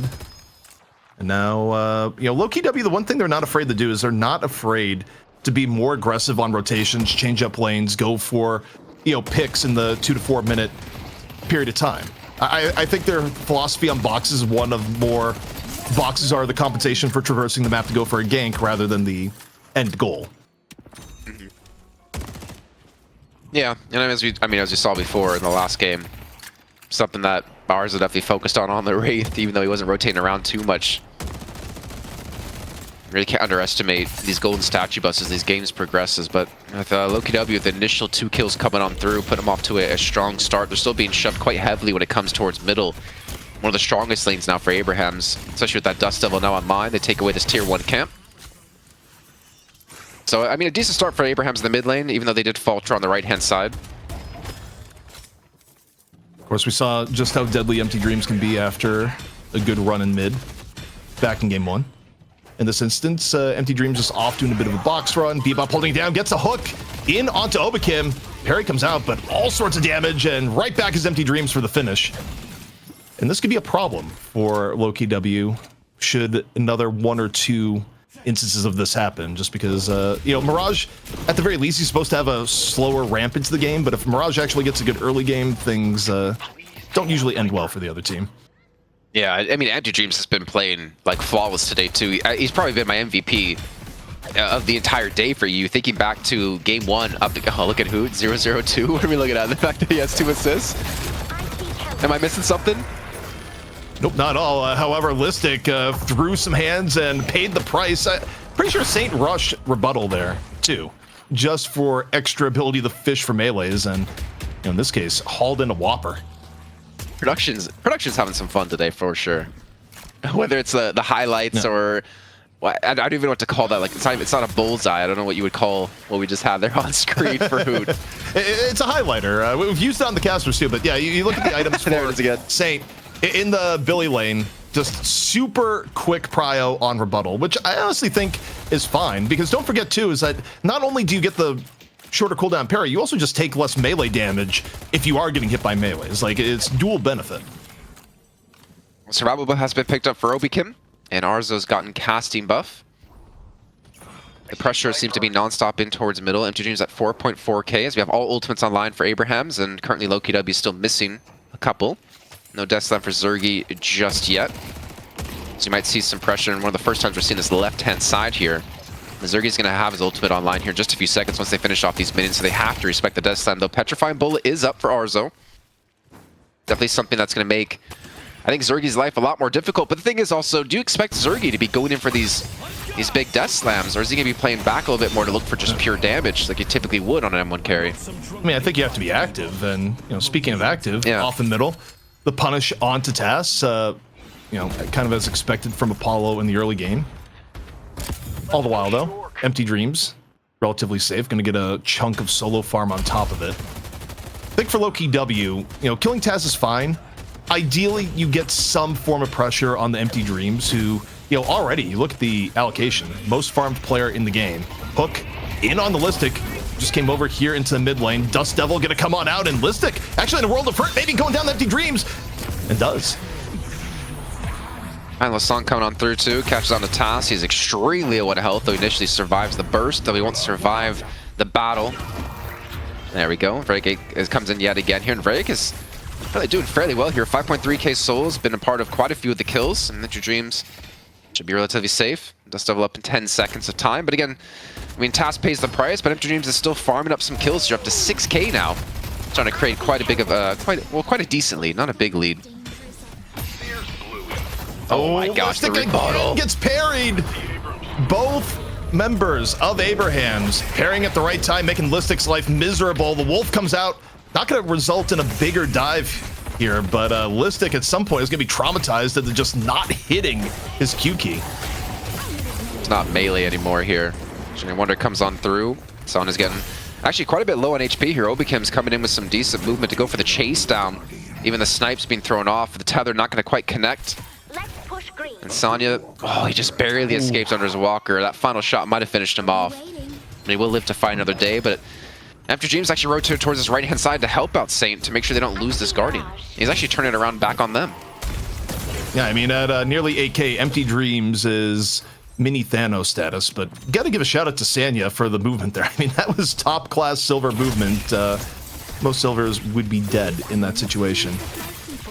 Still, Obichem here on the right. The lane swaps continuing to be a thing here for Lowkey W. I mean, remember, it was Listic back in this lane earlier. Now Listic is off in the left. It's a 3v3 that started to develop in on the left. And now, Empty Dreams versus Obichem. And, you know, fight for Empty Dreams you kind of want to take. Getting healed up by the Frozen Shelter, and now plenty of room to just push the Guardian. Extremely healthy here. I think Demon Task might rotate on in to look for a kill. The Guardian's still ready to be taken. Abraham sporting a 2k lead. Task will indeed push here, looking for the catch. I think Hoot might have spotted him out. He's have to create his distance himself to back away. Even a Hyper Beam coming on through to shoot him out of the sky, and it's kind of low on HP. This Guardian's even lower on HP, and this should be a clean take for them to extend this lead even further. Well, I say even further, but to put it back to 2 to 3k. At the same time, Lowkey was able to push the left-hand side to take down Arzo. It's Guardian for Guardian. Yeah, exactly. The part that I'm pretty focused on here, though, is the allocation end, where, you know, it's still early, but 9.1 on Empty Dreams now. And this is so much damage. I don't think Obichem is getting away from this one, Jason. You may have mobility, but it's just too much damage in from Empty Dreams, and he's starting to get fed from these interactions. He's 3-0 now, Jason. Has gotten a ton of solo farm. And you look at the rest of the game, what have you gotten in exchange for Lowkey W? Oh, your Apollo is 8.3k. Not great. He went for like a, I want to say like an early Dispel Magic too here for Empty Dreams, just to make sure to survive these little skirmishes. He has the damage with Jin's Mark plus the Scarabs. He can bait people into fights, and maybe they didn't think they could win. What a double knock coming on through. Now get to the high ground here. And it looks like Lowkey W is able to secure the bridge buff because of this. But yeah, Empty Dreams, he's got gun buff, and he's at 10k, and he's 3-0 as you mentioned. This is getting really, this can get really scary for Lowkey W if it continues this pace. Charge coming in from together, making a little bit of space. Gonna get hit off to side. Death Slam in over the top. In from Zergy. Sets up Cosmetical for the hit onto Taz. Abraham's a little bit wounded in this fight. Empty Dreams, though, coming on in. So 2 down for Abrahams. Wait, no, Empty Dreams actually, he's off on the right. It's just Empty Dreams versus Celeste, as was actually trying to go for Walker pressure here, Jason, while basically not being involved in the Urn fight at all. Yeah, it's copy and paste from game 1, man, except this time he's on Mirage and he's not on the pocket. Did some pretty good shots. Run to Obichem, but he's got to be careful. At least for him, he does have Sonya off to the side here, and they should have the manpower to contest this turn in. We'll see. I mean, right now people are low. Like, I don't think Empty Dreams can actually walk up in a full team fight here. There's a window to just dunk it. If you're Lowkey W, Silver's there. In, off the side, goes for the dunk. No, Urn is going to be knocked loose. It's a full melee here on the Urn. Riposte attempt out, does not connect. Break into the flawless advance. Off to the side. Listic able to grab one here so far. No Frozen Shelter yet. It's just so close to cooldown. Comes up right as Saint dies. Stupendous focus fire to Break, though, to take him down, knowing the ultimate was coming up just short. I think he dies like 1 second before it comes up. The thing is, they might lose a Walker for this one to see the push coming out of Arzo and Empty Dreams. And honestly, I think an Urn turn-in isn't that big of a loss for them. If they can take this Walker down, they will for sure get it. Empty Dreams at 12k. He has to have Dispel Magic to heal him back up for the escape, and he has created some distance to run away either way. But not the worst of trades, but I think confidence is going to be overflowing for Lowkey W now, up 4k. Yeah, I mean, you're up 4k. I don't know if mid-Walker for Urn is actually the best of trades, especially the fact that Empty Dreams was able to get the kill credit onto the Walker. Like, yeah. Especially a mid-Walker too, right? Yeah, I actually think Abraham's got out ahead from that one. I don't know if you're super happy about that sequence of events, especially given the fact that, like, Empty Dreams was there for the Walker kill. Like, this is a problem that is going to get worse as time goes on. But the chase down on Sanya, Wolf form, going to be popped. Enough to at least make Obichem take a few steps back. Still, it's a wounded Silver. You can't full commit. And out of nowhere, it comes together. Not quite going to dance your way out of that one. Big blue man here with the shoulder charge. Confirm that into a kill. So again, that lead that Lowkey W created kind of being stinted a bit. It's still decent, right? It's still 4k, but yeah, like that mid-Walkers you're talking about, losing that so early on too, it makes all your jungles so much harder to confirm. You have no big objective to back up into. And if Abrahams can keep the pace on, they're going to make it really hard to excuse me, to allow Lowkey W to continue to build up this lead. It's already been shot down to only 1K now, and Empty Dreams again being involved in these objective kills. It just seems like Empty Dreams' whole focus in these games has been, let me kill objectives, and if there's people there I can kill, then I'll do that too. You know what's funny is that Empty Dreams also still has the revenge story. Like, Empty Dreams was on Lowkey W for a time when they were doing well, and Lowkey W removed him for Zergy, just, you know, for more language synergy effectively. So, you know, everyone can speak fluent English, but, you know, it was one of those situations where I remember hearing that being like, that could be a mistake, because Empty Dreams is probably going to end up on Abraham's, is what I said at the time, and of course he would. He is one of the best M1 players in the game, and certainly is a really big problem for Lowkey W in this game. To be fair, though, ZP, does anyone in England speak proper English? Come on. I thought you were going to say, like, does Zergy speak proper English, which some people is like, well, he can mimic the voice lines pretty well. Yeah, exactly. I remember, was it, I think it was Lightbringer on a stream, someone asked him, like, does Zergy, the way Zergy acts on a stream, does he act like that when it comes to their scrims and matches? And he said, no, he's much more focused and, like, reserved. He doesn't scream death from above all the time. I don't know. I think if you're playing Warden, you actually should just yell out, "It's time to change the world." It's a good comp, you know, but you know. That's how your team knows you're ulting, right? Exactly. Also, off into tier 1 room. The Wolf is out. Sanya tears Listic's face off with a little bit of support coming in from both Together and Saint. Clean pickoff for Abrahams. Things all evened up. At least as far as souls go. Objectives-wise, Midwalker being down for Lowkey W is still a pain. Can we maybe get a check-in with Hoot? I want to see what he's plus on right now for his ultimate, for that extra weapon damage. Whenever we have time, no rush, because I think... I also want to see what he's building too, because is he kind of playing supporting for the team, which I would imagine so, since Obi Kim is over on the Celeste. I was kind of hoping maybe we'd see like just pure damage. He's on plus 12 right now. He's got Disarming Hex as well, which is going to help, I mean, a lot with Arzo and Empty Dreams, to be fair. Even a heal bane on top of that. Nomax ultimate, just like tier 2 and his 1-3 and his ultimate. But here's a charge on to Obi Kim. And Obi Kim's extremely low in HP here. He's locked in the Frozen Shelter as Affliction and Chain Gang has hit onto 2 and 3 respectively. But the damage is being done here by the Abrahams here. They're able to force them back here. Listic is extremely low on health, but so is Saint, to be fair. And Saint will go down. I mean, it's a 3-man Affliction, but it's still not entirely enough to turn the fight in Lowkey W's favor. Together, able to get away, same as Arzo. Urn still controlled by Abrahams. Neutral turn-in. For Abrahams, though, they would love to go up in the series here so far, while still maintaining Walker advantage. Now, while they're moving Walker over to the left, no, Vin is also going to be rotating here, not going to be going for the push on right.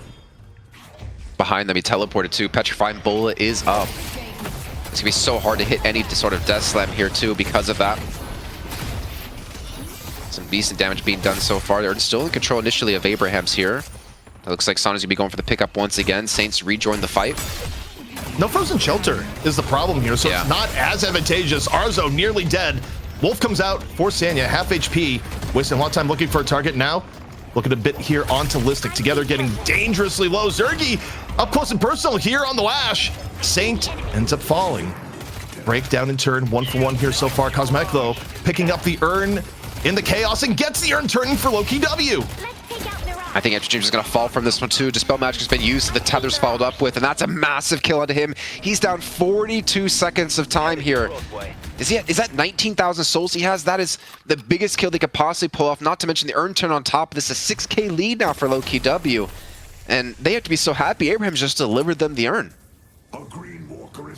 I'm really curious as to why Abrahams rushed the turn in there. I think one of the biggest advantages they have in their composition is what Frozen Shelter could do in those fights, and Frozen Shelter wasn't even up when they were going for that there, Jason, and it feels like a little bit of an oversight. That being said, I do think when you look at the comps, there's still more pressure on Lowkey W to get advantages now. I think Abrahams very rightly could just, you know, play a little bit more passive, hang on, and do well into the end game, but the Urn fight was a big step forward for Lowkey W and turning this one to their end. It was, and I think it's kind of given them some good control in this game too, because Cosmetic was on 20,000 souls. He's gotten quite far ahead. Oh my god. Man, Together is just shoulder charging everyone. He is hitting some of the hardest targets to possibly do. I mean, shoulder charging a Celeste is not easy, but he's done it at least twice in this game so far. I think it's been like 3 times for kills just about every time. And yeah, Together's just like, look, it doesn't, You may have the best mobility in the game, but somehow I know the right time to hit shoulder charge. And just like that again, things are relatively evened up between both teams. And, for Lowkey W, where Apollo does not scale that well into the end game, Vindicta does not scale that well into the end game. Like, I think there's so much more pressure to perform for Lowkey W here, and Abraham's, they're weathering the storm. Did you see what Together was buying up next? And he was at like 5.8 thousand souls for. No, what was he going for? A little Phantom Strike. It's going to be online around the 19.5, 20-minute mark here. And the fact that he could potentially catch Cosmetical or Obikim or Hoot out of the sky, or even potentially Zergy. I mean, Together, honestly, he's had a fantastic game so far. Like, these shoulder charges he's been hitting have been... I mean, either he's been saving Sonya or confirming kills for the team. They've been perfect. But now to have Phantom Strike to add to the tally, you have to really respect the Abrams, the big blue monster, who can completely catch you off guard here. Oh my gosh. Obikim probably feels hunted between the Bebop hooks and Together's general chase down. Yeah, I think you're seeing... The ball's gonna connect, and wait, is this a real chase down on the Sanya? Surely not. But elsewhere, fight springing out on top. Seismic Slam comes in from Together into Chain Gang out of Listic. Watching Obikim as Obikim looks for a good angle onto this fight. It's a little bit broken out. And in the end, I mean, ults get used, but nothing happens really for either team. Man, the right side of the map, too, is so awkward to see. Arzo cut the wave from Cosmetical, and Cosmetical did the same. And they realized, okay, well, we can't push walkers because of this, so we'll take the wave, and then we'll go in towards the right-hand side of the map, because that's going to be earn and buffs, more importantly, spawning the next 5 seconds of time. And it looks like Lowkey W set themselves up towards the right-hand side as the Ern will spawn towards the left. But honestly, it feels like Lowkey W have way more players on this left-hand side ready to go for a fight if they wanted. Though I know I'm definitely counting Arzo may be dead. Arzo getting real low. Lucky not to take a step to the dome. Elsewhere, charge onto Zergy, courtesy of Together. Phantom Strike used. No additional follow-up here just yet. Ern, right now, gonna be picked up by Together. So Abraham's with control of the Ern. Elsewhere on the map, are they going to be giving up a walker here, perhaps? Cosmetical, angling towards the right walker as most of Abraham's is on the left. Yeah, I think he probably should be able to get it here. Look at the chunking he's doing. Yeah, this is for sure going to fall. I feel like he's almost going to commit for it. Hold. Blind Cloak out. And there you go. Gets it. Actually gets stunned up with a Petrifying Bullet, so he can't... Oh my god, I thought he was not going to be able to take his cloak anymore. But he does get away, so that's a big ultimate now down here for Abrahams. And not an easy way to necessarily, confirm this dunk anymore. And he's back to actually pushing the wave once again. I believe the Ern's down in towards middle. And Abrahams have to be careful here. Lowkey W could go for the fight and the steal on the Ern once again. Hook onto Obikim, the target of choice early on these fights. Is Obikim going to find a way out? No, Together's there to block the door. All sorts of damage in on the Celeste, and Obikim gonna fall. First pick of this fight in towards Abraham, still in control of the Ern. If the turn-in being neutral here, Jason, this is going to be very difficult for Lowkey W to contest, even with Affliction and Death Slam online. They also have Frozen Shelter here for Saint. If he can time it correctly, he can nullify technically like 2 of those ultimates if they throw at the same time. But Zergy's not going to be here. He's actually going to go for the contest on the left-hand side against Empty Dreams. And honestly, I would kind of put my money towards Empty Dreams in this battle with how he's been playing so far in this series. And Saint's been designated to the Ern carrier. There's even might be a bit of a fight in towards middle. Once again, the knockdown comes in. This on top of Listic. And it looks like Abraham's actually just going to back away in the meantime here. So a little bit of a stalemate and a stall between the teams. Yeah, specifically what's going on here is Saint is just stalling the Ern as long as possible, insta-dropping. And you do this so you don't get the HP penalty when you have the Ern up. So Abraham's, they don't want to go for a dunk here. They want to get a slightly bigger advantage.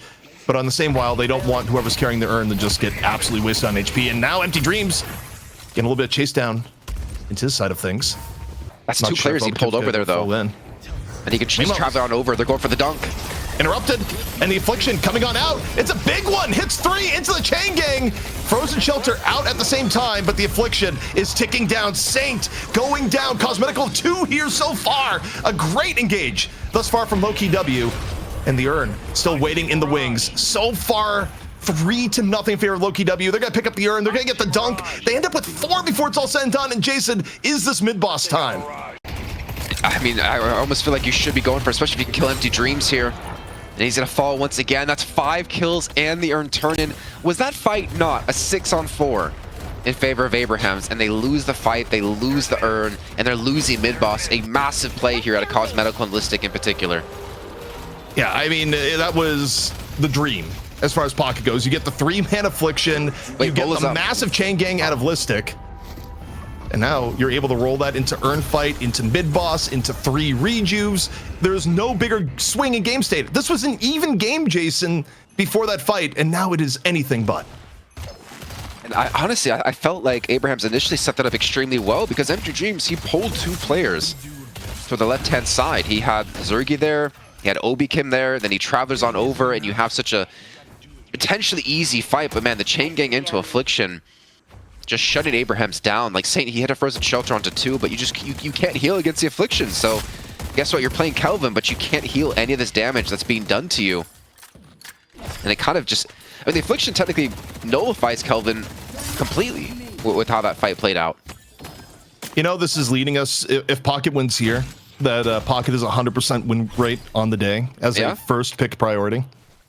Haven't I been saying Pocket, I think, is insane, and people need to be picking him more? I feel like, was it Lightbringer said, or was it Average said that you can like play, I don't know, Average Lightbringer saying you can play around the Pocket.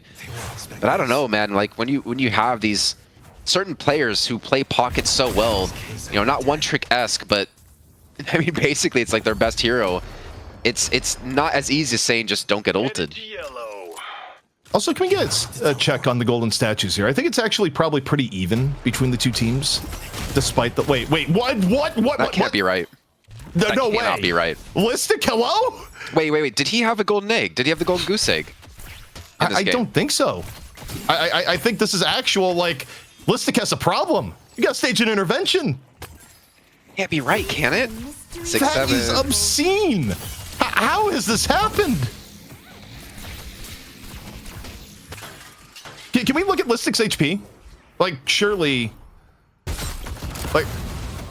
Oh, hold the phone. Wait, right now, we got together. Looking for Cosmetical instead, actually going deeper into the lane. Billy, 3.5k HP, chain gang coming out. 3 linked in into a 1-man affliction. Oh, 2-man affliction altogether and Sanya respectively. Billy gonna chase it down as Cosmetical gets the finish. I mean, it is a disadvantage Urn here for Lowkey W, but their cleanup kills on the right-hand side where they're running the Urn towards the left, and ours has already been forced back to base. I mean, I feel like you technically could just dunk it here, as we can see in the minimap, but obviously Lowkey W don't have that information. They also don't want to throw away any of these rejuve crystals. I think we're going to game 3, man. Almost a 30k lead now, 25, 26 minutes in. I don't really see a world that Lowkey W throw this game, and Cosmetical on 38,000 souls is basically unkillable, unstoppable. Obikim gets the easy dunk. Not much for Abrahams to do about it while rejuve is still a thing. Another walker about to fade. And, I mean, the sad thing here for Abrahams is that Abrahams was doing really well throughout most of this game, but, man, one team fight, they have the most absolutely atrocious team fight of all time, or depending on your point of view, the best team fight ever from Lowkey W, and it just blew the game wide open then and there. We have an update, by the way, ZP, on the buffs. The Golden Statue buffs that Listic had at 67. He's got 40% extra max ammo, 8.5% extra cooldown reduction, 19% extra fire rate, 430 max health, 24 spirit power, and 37% weapon damage. Wow. Yeah, you got a little bit of power. Death Slam elsewhere, Task, gone, Zergy, trackball control, all sorts of precise. As the final walker for Abrahams being thrown to the wind, 2 rejuvenators still available for the next 15 seconds. And as Abrahams, you just kind of have to take it here, Jason. You have to wait for the rejuve to fade away, and then you have to hope that Task can open up some opportunities, but your win conditions have just gotten so remarkably narrow. Yeah. And the thing was, like, Together had a pretty decent lead in this game, but that lead's completely nullified when you have Cosmetical almost 20,000 souls more than you, 42 to 23k. I mean, even Hoot's at 26k, and he's not too far off of like Empty Dreams and Arzo, who are the most farm players on Abrahams, and Hoot, he's on a kill streak as well. Yeah, no, even Zergy on 35k. It's, I think, bar a massive mistake by Lowkey W and maybe another one after that, I think it's almost guaranteed to go to a game 3.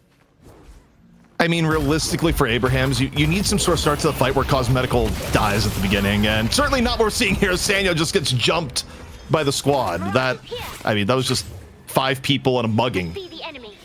in the upper left. I mean, what are we waiting for now? It's going to probably be the bridge buffs and the urn, and Abraham's... I feel like you just can't even leave your base. There's just too many threats. An Affliction, a Ground Slam, or sorry, Death Slam. Even Rake on 33k. He's equally farmed to your highest farm player on your team. Yeah, I don't know, man. Pocket. I feel like I've been saying it for a while, but is it almost ban worthy at this point? Yeah, I feel like don't ban Victor, ban Pocket now. Abrams is missing. I mean, it did get banned earlier too. I mean, so people do feel like it is worthy of first ban at times, but man, you look at the performance here, it's hard to argue with. Where, you know, Abrahams, they did everything else right in that one fight aside from not getting 3 people hit by Affliction. 3 people hit by Affliction, a fight over, especially when you got Listic bringing everyone together on top of it. So you have that one fight which brought the game from even to effectively blowout. And Abrahams, they have not really had a chance to recover since. I mean, you think about it, they lose that one fight, they lose Earned, they lose mid-boss. After losing mid-boss, they lose every single walker they have on the map. It has just been terror, like one play Snowball, after man. another. As Obakim, wait, let's start with Obakim. Obakim gets abducted once more. I mean, Obakim was getting killed a lot before the team fight. And it's a clean pick into Frozen Shelter, and Listic now is alone. It's a 1v4 in the Frozen Shelter, but oh my goodness, the Frogs! 4 hit with the Affliction. 1 is hit off with the Divine Barrier, 1 immediately dies. Cosmetical brings down a Plague. I mean, it's a decent Frozen Shelter to counteract the chain gang coming on through, but it makes you susceptible. It makes you can't move and get away from Affliction. That's most certainly going to follow up with the Cosmetical. That big play, once again, he's very low on health, but he will escape this one, leaving Together and Arzo, the last 2 to defend the base, and even Arzo, potential to go down with the snipe ready in 3 seconds here. He's just stuck under the shrine, and Hoot is looking for that shot. I almost wish we had X-Ray right now. They were just shooting the feet there when you looked at the angle of the base Guardians, but with a team fight like that, the timing is a little bit tragic. Abrahams, you have 4 dead. And wait, here's the replay. Over, in, waits, Frogs, bam. That's the thing, right? Like, Frozen Shelter was great.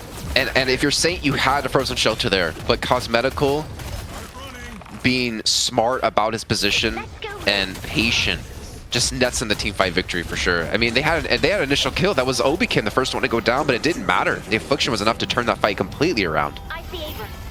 Rejuve contest still gonna be here. You got a Viper, you got an Abrams, and Together just gets parried instantly. Bola comes out, it's nowhere near enough. All 3 Rejuve crystals, the way of Lowkey W, and now the chase down squad on to Arzo and Together respectively.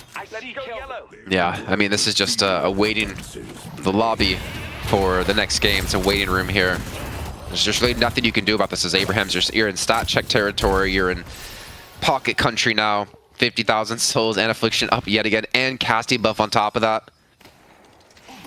And with 3 dead, I mean, Shrine should be falling. Even like stage 1 Patron should be falling here. I'm surprised that Lowkey W is so scared to just push on in. But again, since you're down 1-0 in the series, play safe to make sure you can get yourself a map 3 and potentially the title for the 3rd week in a row. Keep in mind, I think I'd have to look back on like the history, but I feel like we haven't had a team take 3 wins in a row since maybe like the Leviathan era.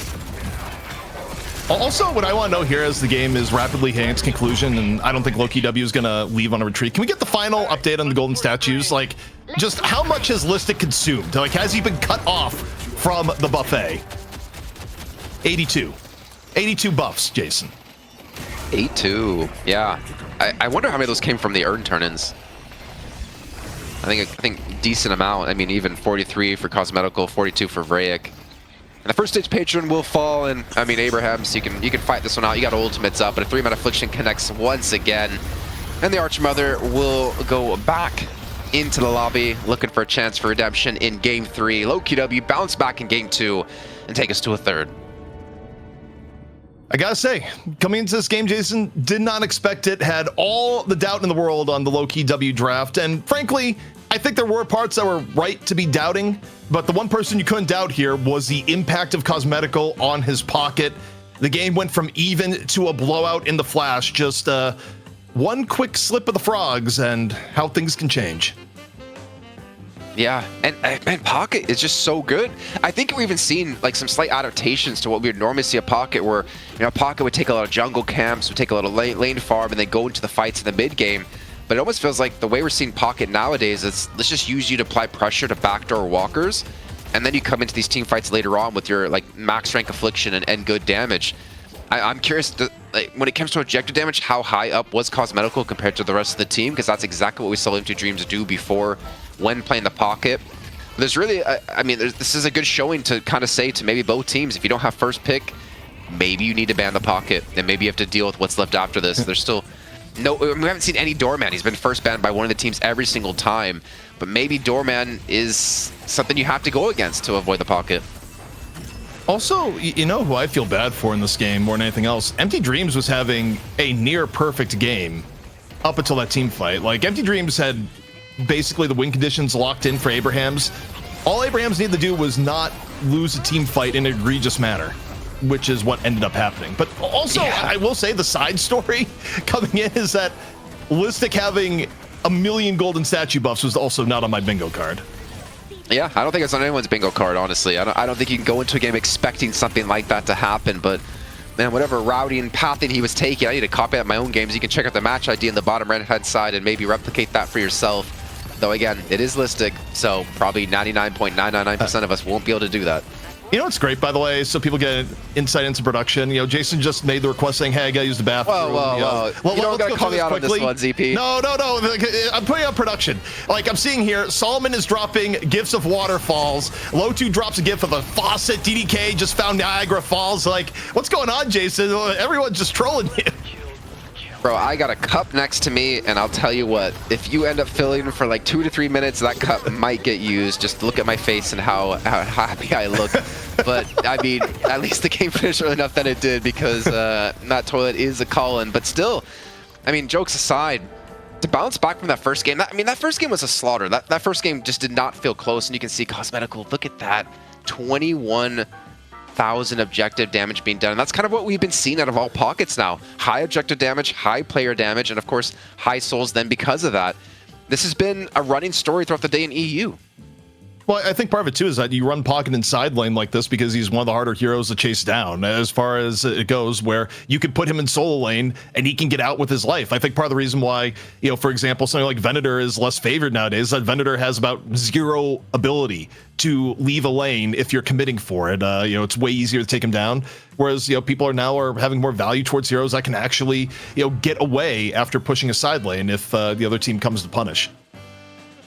Yeah, and I like this. I think we talked about like the adaptations of Victor before, where it was mostly just like Spirit Victor, and you would farm to 40, 50,000 souls, then you would come out of the jungle and you would command the fights. But I honestly feel like we're even seeing Pocket being played different just in terms of the meta, in terms of taking these walkers down and how high priority they are for you and your team, and then join into these fights. It's been kind of cool to see teams play heroes differently depending on what's needed out of them in those situations and how the meta's changed. All right, well, the series is evened up 1-1. Lowkey W making some adjustments and playing the Pocket Man. This is Deadlock Night Shift, the final map here in EU, coming at you right after this break. Welcome back, everyone. This is the Night Shift. ZP here with Jason Kaplan, and we are in a 1-1 in the money match. Lowkey W bringing it back in the second map after getting absolutely trounced in map 1 by an Abraham's team that looked unstoppable. But Jason, an unconventional draft, no problem for Lowkey W. They make it work off the power of Pocket. Yeah, and there's even Reddit posts popping up of like, is Pocket too strong? Honestly, I'm looking at it. I still feel like, and I'll say this during the break, that his their max rank ultimate, the 0 healing when it's on you, I feel like that's too strong, and maybe that needs to be tweaked at some point, because it's the fact that you can't do anything is crazy, and all you really have to do to bring value necessarily is just hit an ultimate onto quite a few people. Obviously, Cosmetical and Empty Dreams are doing much more than that, but man, Pocket is insane, and if I don't see him banned at the start of this match, we better see him first picked. So my devil's advocate here in the other direction is that Pocket was already on the board when Abrahams picked Kelvin. So you already knew you were picking a hero basically based around your healing and saying the terms of engagement with Frozen Shelter into the hero that brings down the no healing frog. So, Abrahams arguably maybe walked into that one from a draft perspective. Before you move on, let me follow up that actually with, haven't we seen a big drop off of divine barriers over the last months as being like a core item for a lot of heroes? Because we also don't see like Paige, who would naturally build into like a divine barrier. We don't see Kelvin too much, or even a Kelvin who builds into divine barrier. A little bit. I mean, I think they actually did build 1 or 2 divine barriers towards the end of the game. That last 4-man affliction, at least one of them did get purged off. But yeah, I mean, one of the other divine barrier carriers at times nowadays is Doorman, and you just don't get to play Doorman because he is permanent. He is one character that we have not seen at all today because he is getting banned no matter the situation. Everything else has been a little bit more variable. But we are waiting for the players to get a little bit deeper into the draft. Should be shortly that we'll get a view on things. I do think one way or another that it is probably likely Pocket is not played here. I think both teams are intelligent enough to kind of look at the theme of the day and be like, team against Pocket loses. I do wonder though if there's going to be a change up in where Victor is valued. For example, on the Lowkey W side, if we change up who's picking first and second, do they still ban or prioritize a first pick on Victor? Maybe not, especially if Pocket is off the table. That's the part that I think is very interesting to see develop. I think if you're Abrahams, you want first pick, and then you can ban Victor, and then you either get Doorman or you get Pocket as your first pick. And I think that has some real potential of something that they could do going into this game.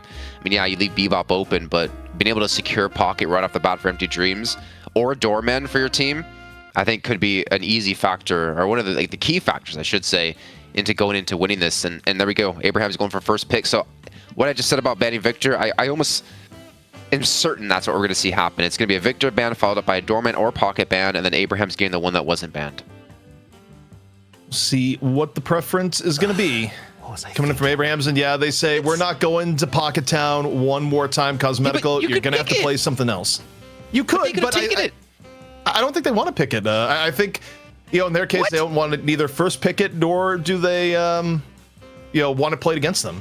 Now for Lowkey W, do they ban Bebop? Okay, this is smart because I don't think Abrahams was necessarily going to first pick Victor. I think they're still looking towards other things, but now I wonder if they feel pressured. Yeah, you have Doorman. Yeah, that's how I was surprised. There's a gonna snap pick Doorman. There's no question. I am honored to serve at your pleasure. Okay, if I saw Victor there, I was just gonna be real confused and wonder what world did I wake up in. I mean, but the thing is, we've seen first pick Victors. Do you think we're gonna see Lowkey W go for a first pick Victor here, at least in their top two? You pay less of a penalty for it. I mean, you could go Victor Shiv in this instance, and it would be completely fine.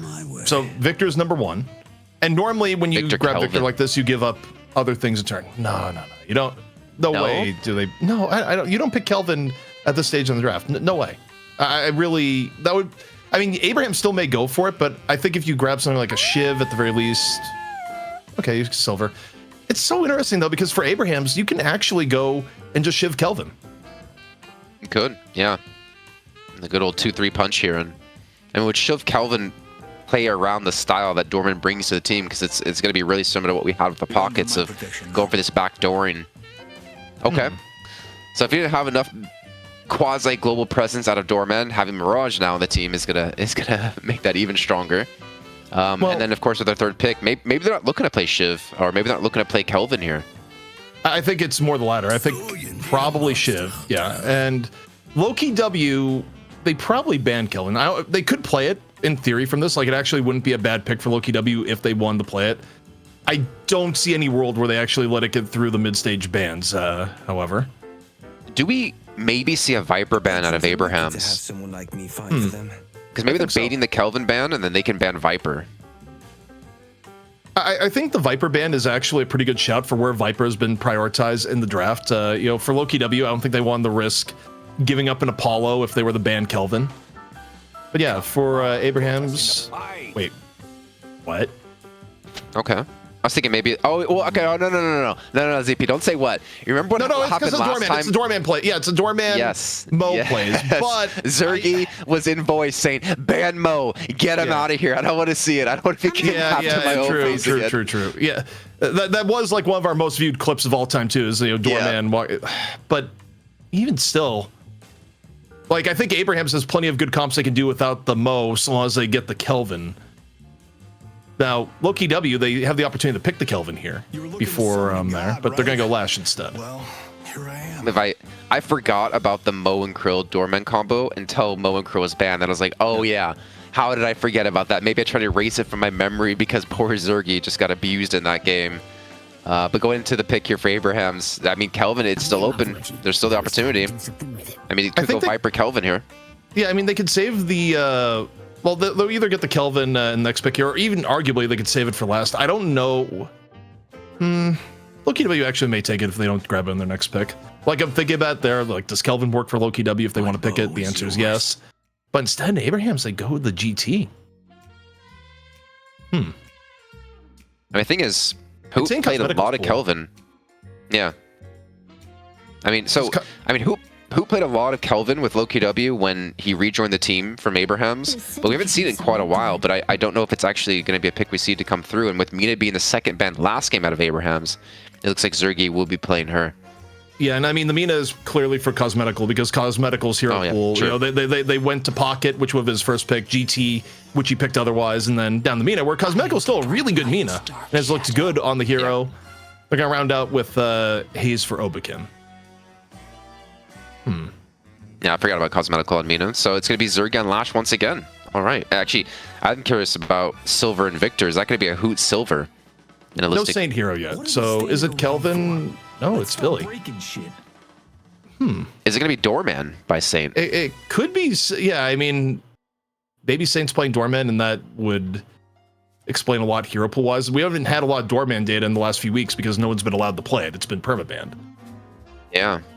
I mean, I think Abrahams is one of the reasons why we saw it being permabanned for sure after what happened in that matchup. But here we go. Okay, so Billy being taken away. So Great Talon has a lot of freedom with a Billy in the front line, especially with Chen getting paired up with. But like overall, look at the comp.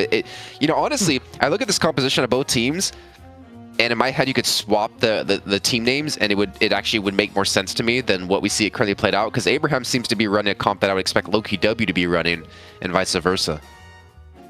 I'm trying to think who I favor here. I mean, honestly, even in early game power, this is... I mean, Doorman Mirage is a monster lane. Arguably, you could make the argument for like most monstrous early game lane in the game. You still have Shiv. You got Viper. I mean, everything that Abrahams has is like either really good early or above average, but same for Lowkey W. I mean, Lowkey W, Victor arguably not as much in lane, but Mina, Lash, Apollo, Silver. I think it's a slight advantage for Abrahams in the lane phase, but both teams have a lot of options here, Jason. Yeah, I don't know who I favor either. I mean, Abrahams have so much damage. I think that's one thing that really stands out in my eyes, but that's also one thing I talked about with Lowkey W in game 1, is that they had a ton of damage, and Abrahams is more lacking. But even Lowkey W with like Silver, Mina, Haze, I would even say Lash, like they still have some decent damage. They have still the threat of that Death Slam coming on through, though I still don't necessarily expect to see the Wall Breaker Victor come out that we've been talking about for what feels like weeks, though we haven't really seen it, at least on the EU side. Thing is, I think Lowkey W play the like heavy DPS, low survivability comps better than Abrahams. So I want to favor Lowkey W looking outside of just the heroes being picked in particular. But I honestly couldn't tell you who's going to win this game. Well, one thing that's always kind of an interesting debate is when a hero is permabanned, like over and over and over again, you actually get way less practice playing around the hero and playing the hero in games because eventually, for Abrahams, they've probably only played Doorman a handful of times over the last few weeks when he's been top meta. So there is a little bit of a penalty towards, okay, have you played with this hero in recent times as far as execution goes and thereabouts. I don't think it's big enough to make a massive difference on the game, but if you're looking at being like, okay, Abraham's gonna run away with it, they got Doorman, there is a little bit of a wrinkle to be had. Yeah, I mean, we're also seeing, I think it's gotta be a TAS Doorman if I remember right, but I don't know who Saint's playing this comp. I want to assume Ray Talon? Empty Dreams on Mirage. Thing is, I'm torn between like Shiv and Billy because I don't know who's going to be on who necessarily because Together plays both of them for the team. If you go far enough back in the past, like Doorman used to be the task pick. Like when Abrahams was trying to mix it in when Doorman wasn't being played a lot, it was always tasks on Doorman. But, and there have been times where like Saint has played frontliners. Like we've seen Saint on Abrams in the past. We've seen Saint on Mo and Krill a lot. So it could actually be task Doorman, Saint Billy. And then Together Shiv. Like that also kind of makes sense to me. And who's maybe Sonya, Great Talent, Arzo, Viper, and then Empty Dreams, Mirage. I mean, I think we're on to something here, ZP, and well, luckily for us, we don't have to wait or guess too much longer because we're going to head into the game here in just a few moments, and it's been what feels like a while since we've actually hit a 3-mapper over in EU, but we're being treated nicely today as Lowkey W look to defend their title and Abrahams look to reclaim it after the last 2 weeks. Truthfully, after last week was our shortest day ever between the NA disconnect and the no EU BO1, it would almost seem fitting for today to be the reverse and that we go the ultimate max length as production's hearing me say this, being like, no, don't you speak that evil into existence. It's like, I don't know, might be a thing. I'm just waiting for the Salma to cut your mic completely off and be like, all right, well, ZP's not here anymore. Production just said a very pointed phrase to me. It's 2 words.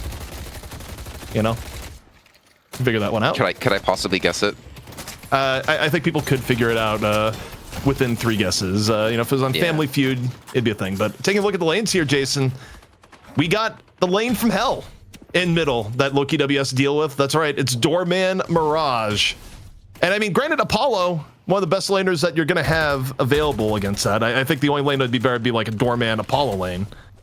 But yeah, this is still going to be a bit painful, I think, for Lowkey W in mid.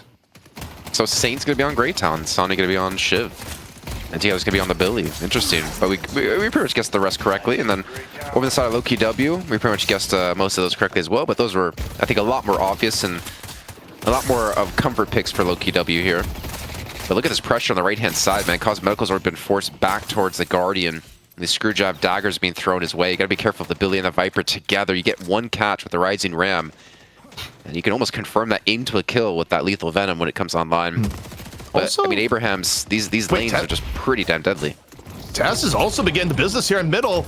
Doorman, known for his early pressure, nearly goes down early, so a little bit unexpected.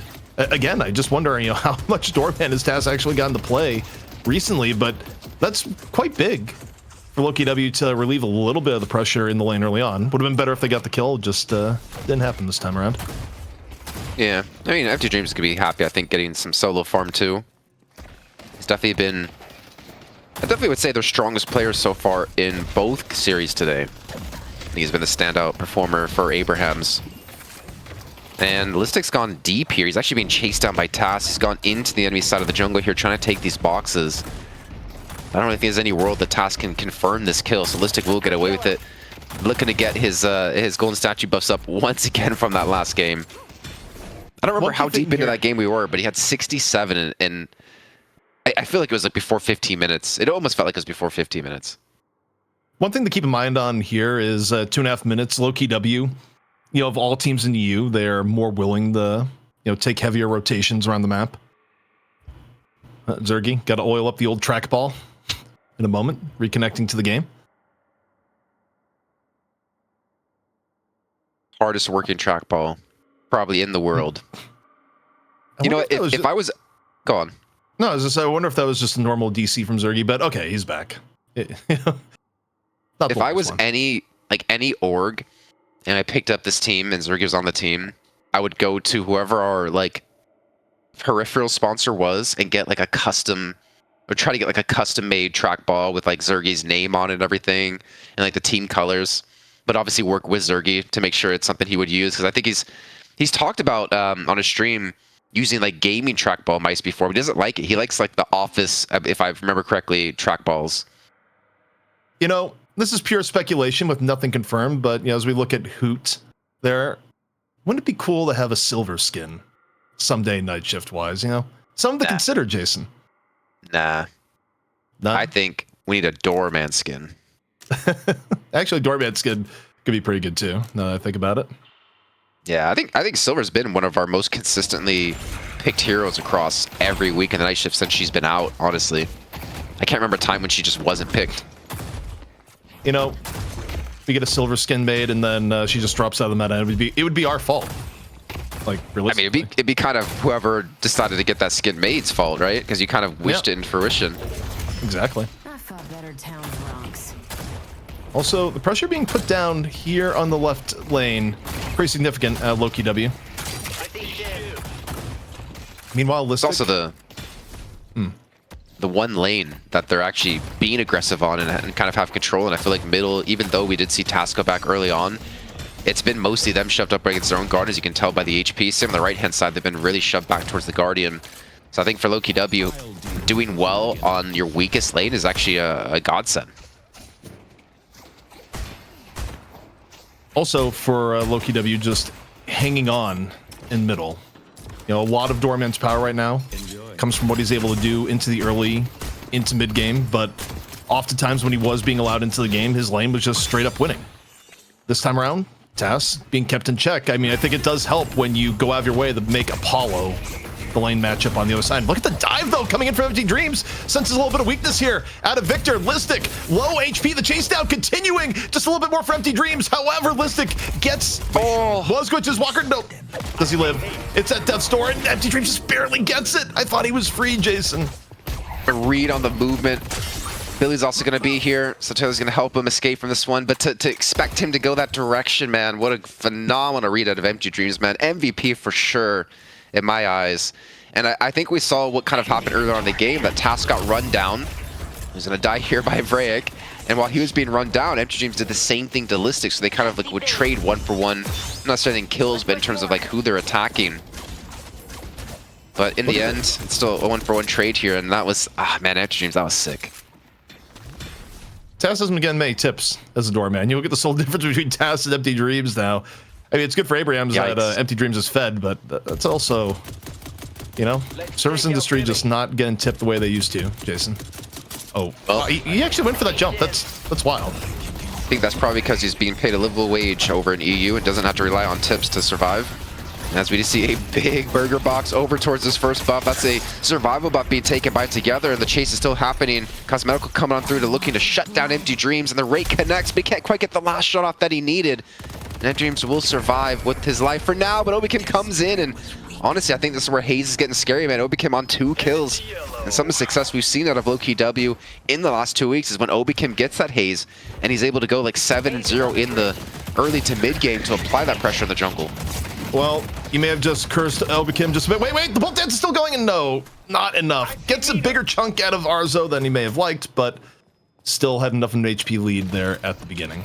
But yeah, I mean, it'd be better for Obikim, Haze-wise, if Lowkey W was marginally close. I mean, the problem is that Haze is still, like, best into the mid-game, but if you're down, like, 15k into the mid-game, you're not going to extract much value off the Haze, and that's the game state.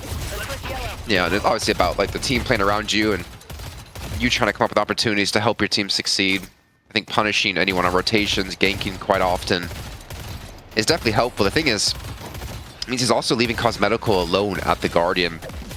So that does give the way for Abrahams to actually take an early Guardian if they can get the catch on a Cosmetical. Obviously lacking a little bit of CC when it comes to taking him down.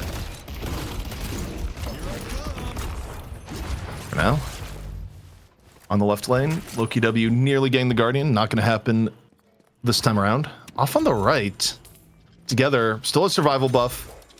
Dancing to and fro with both Mina and Haze. Things getting reset a little bit back to normal here. 7 minutes into the game, 1 minute away from Sinners, as really still anyone's game.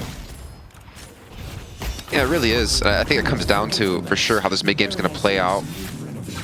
As Buenos Hotel welcomes its first guest of the match. This could be Vraic, who's going to get out with no late fees. And really nothing being accomplished off of that. It's late fees that get you. That's why no one really liked Blockbuster back in the day. As Tass goes for the trip to the Baroness Hotel onto Apollo and himself ends up paying the price. Chain Gang out from Together. Over in mid, but no one really getting pulled in. Still leads to a scenario where Listic is low HP, Empty Dreams. Able to land some damage from afar. Backed up by Billy. It's super low HP is Listic. Shocking reanimation though in the cards should he fall. And Obikim's coming in from the side here, Jason. Gonna get spotted out here, but still hits the sleep dagger and goes back to farm it up once again. But thing is, like, Obikim, his presence, I think, has been felt quite far around the map. Except this time, Tiado's gonna go for the chase down in towards the enemy's side. Gets the catch on the Rising Ram and the bash down, but gets parried up by Obikim, who might actually be able to turn this one around. Both ends coming on through as well. Low HP here for Together. He's gonna fall, and Obikim, redemption from that first game. Another big play coming on through, and I mean, Obikim, he's trying to fight for MVP. That is an unreal parry and punish. I mean, chat was pretty brutal against Obikim. Like, I looked back last game, and people were just like, Obikim feed, you know, paid to throw, etc., etc. No throws there. That was a parry into a destruction onto Together. However, call bell being serviced here in mid. Lowkey W trying to defend mid Guardian, and I mean, the fact that it lived this long against this lane is still pretty remarkable, Jason. Yeah, I mean, maybe it's criminal actually for Abraham to not take it earlier on. I think maybe part of that to do to Obikim the rotations, and Saint not gonna escape this one. A 3-kill streak now for Obikim at 6.5k souls. I mean, I think there's a lot of we have to like really focus on this too, because it's not only been about Obikim being successful in these ganks, but the fact that Cosmetical hasn't really been punished too much. He's on 8.9 thousand souls. He's been doing a great job of just staying alive. Almost staying alive is something Obikim might not be able to do. No, he doesn't get hit by the jump pad. Is eating damage on the back. There's a bird coming out here. Not quite the most birdable area, but Obikim feeling very hunted down. And actually still getting chased all the while. Like, Obikim's not safe here yet. It is a long, long chase. The service from the bellhop in the back, the doorman. Ready and waiting to go. And I think just barely Obikim's gonna get away with his life, but that was scary. Close. Very close. But as I was saying before, like, Cosmetical, 9.4k souls. He is so far ahead of everyone in this game. And I think the fact that he's been playing safe and hasn't been punished too heavily with Obikim not really in the lane too often, I think is a testament to Cosmetical and also the way the team is playing around him. I mean, when he gets up to 10k souls, who can really contest him? He's 2k ahead of the strongest person on Abraham's side. The lead that he has right now is the lead that Lowkey W basically has right now is pretty much off of him farming. Yeah, and I mean, look, you think about, you know, threats in the game. Amina that is ahead of the game gets very, very scary. Abraham's though, full setup over the urn. Spirit Snare providing extra cover. Together going to pick it up without too much worry. Question is, what do they give up in turn? Flawless advance here. Meanwhile, the Taz struggles a little bit. The doors can't get inside. And Vrake with the punish. Doorman not looking necessarily. First pick, first ban stats here is Obikim once again. It's the Obikim chase down cam. Here we are once more. This time around, though, doesn't look like there'll be a grand escape. The lethal venom hits its mark. Now, and while that was happening, the pressure they applied, it allowed the urn to get across the map and potentially for a turn. And Cosmetical comes in with a great melee to dislodge it. Knocks Nostra on top of this to go for the silence to maybe have this backup. As an Owl's coming in as well on top of this. It's going to connected onto 3 people. A big opener out of Saint, but this needs to be Together to help turn this into a kill. He gets a tiny Losan into his death. Braid comes in with the kill, and Lowkey W are on the fight. Urn being picked up by Listic. Now immediately being dispatched, Sanya there, and that was a pretty big old bag that just dropped in the interim. Urn still available. Flawless advance in here from Vrake, ignoring it, looking for damage. Multiple pierced. Low is Arzo. And now back over to the Urn we go. In contest though is Sanya. On the Shiv, still decent HP. Getting hit from multiple ends. Has to pop the bloodletting.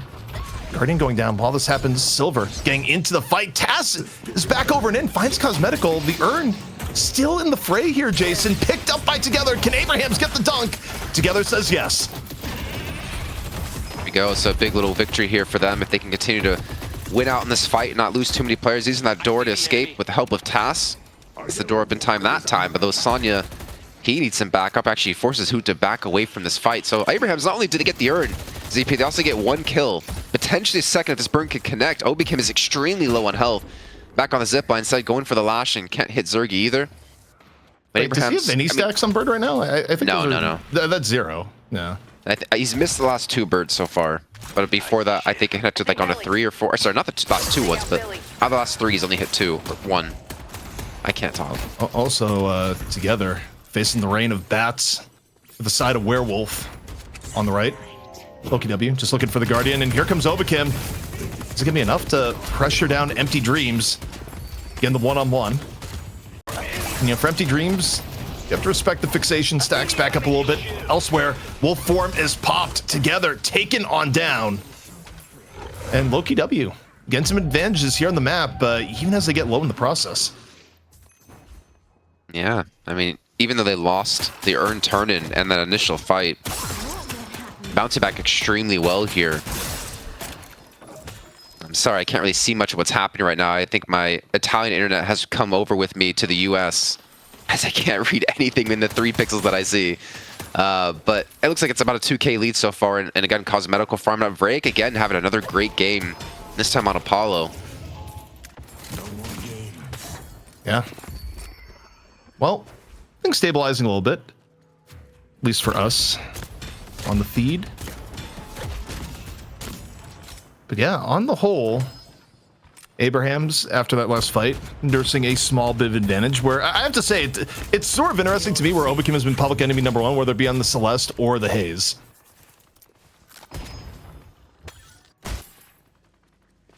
Yeah, it's been actually, I think, quite an interesting series for him, because I don't think we've seen him on Celeste ever to bring it out the series. I mean, they did obviously lose that. Actually, they did win that game in match 2.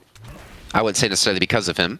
But we're about a minute away from the next buffs, and more importantly, the next urn as well. Spawn on the right-hand side. As you can see, Abraham's getting the initial control, looking for a Guardian push. And if you're Zergy, I would say you want to get out of here. You have the backup out of Obafemi, but there's just so many players here. Destam's also ready to go too. There's going to be the Bullet Dance coming on through. And the response to Lowkey W is to keep them back on the right-hand side where they push left. And I don't know if Arzo can survive this. This should be a Walker actually being given up out of Abraham's, I would imagine. Lowkey W would love to get left Walker. Left defending it right now. It's still just Empty Dreams, where even if Empty Dreams lives, the Walker certainly will not. The 1-on-3, there's only so much you can do at that point. So first Walker of the game going over towards Lowkey W. 10 seconds left till next buff, and okay, off the jump pad, Hoot taking a dive. See if there's extra fall through there. It doesn't really look like it's still a long ways away. Are both Mirage and Doorman as 15 minutes hit. Survival buff goes to Hoot. That's one way to restore some of the HP you just lost from the jump pad. Yeah, he's gonna be happy about that too, considering Urn will be in play now. No need to go back towards base. Cosmetical's not able to keep this Garn alive, but again, I wouldn't expect it too much when you're up against Empty Dreams on this one-on-one. He's got the sup stem already picked up. I was wondering if we might see like an early E shift out of Cosmetical, like we've been seeing out of some Minas as of late. I mean, it would help quite a bit considering Arzo has like kill potential against you with that lethal venom if you don't have your Sanguine retreat up. Elsewhere, Chain Gang comes in, pulls in Hoot. Pressure on the Hoot, survival buffer note, and Arzo getting damage to turn to Tani Losan out at the same time. Hits on the Taz, Bullet Dance. Coming out from Obafemi a little bit later into the fight. Shocking reanimation, procced Listic, second lease on life. Lycan Curse on the outskirts. Enough to take down together. Lowkey W up 1 when the dust settles, as in fact going through the door. A little bit of extra pressure here on the Taz, with Taz actually not afraid to take the fight. Silver, lower HP, goes through the door one more time. It feels like Lowkey W have been building a slow but steady lead now. I mean, they're up 7k with the Urn. A dunk here would put them up to about 11, 12k. And Abrahams really aren't in positions, as we can see across the map, to really contest this. I think it's pretty much just Empty Dreams trying to buy time. I mean, it's going to be Sonja Stipper on the right-hand side. He's going to be committing to some farmers. Zergy, he's going to teleport over to the left. I think Abrahams are going to be looking for the turn-in here in just a few moments. Well, the interesting thing is that it's so scary.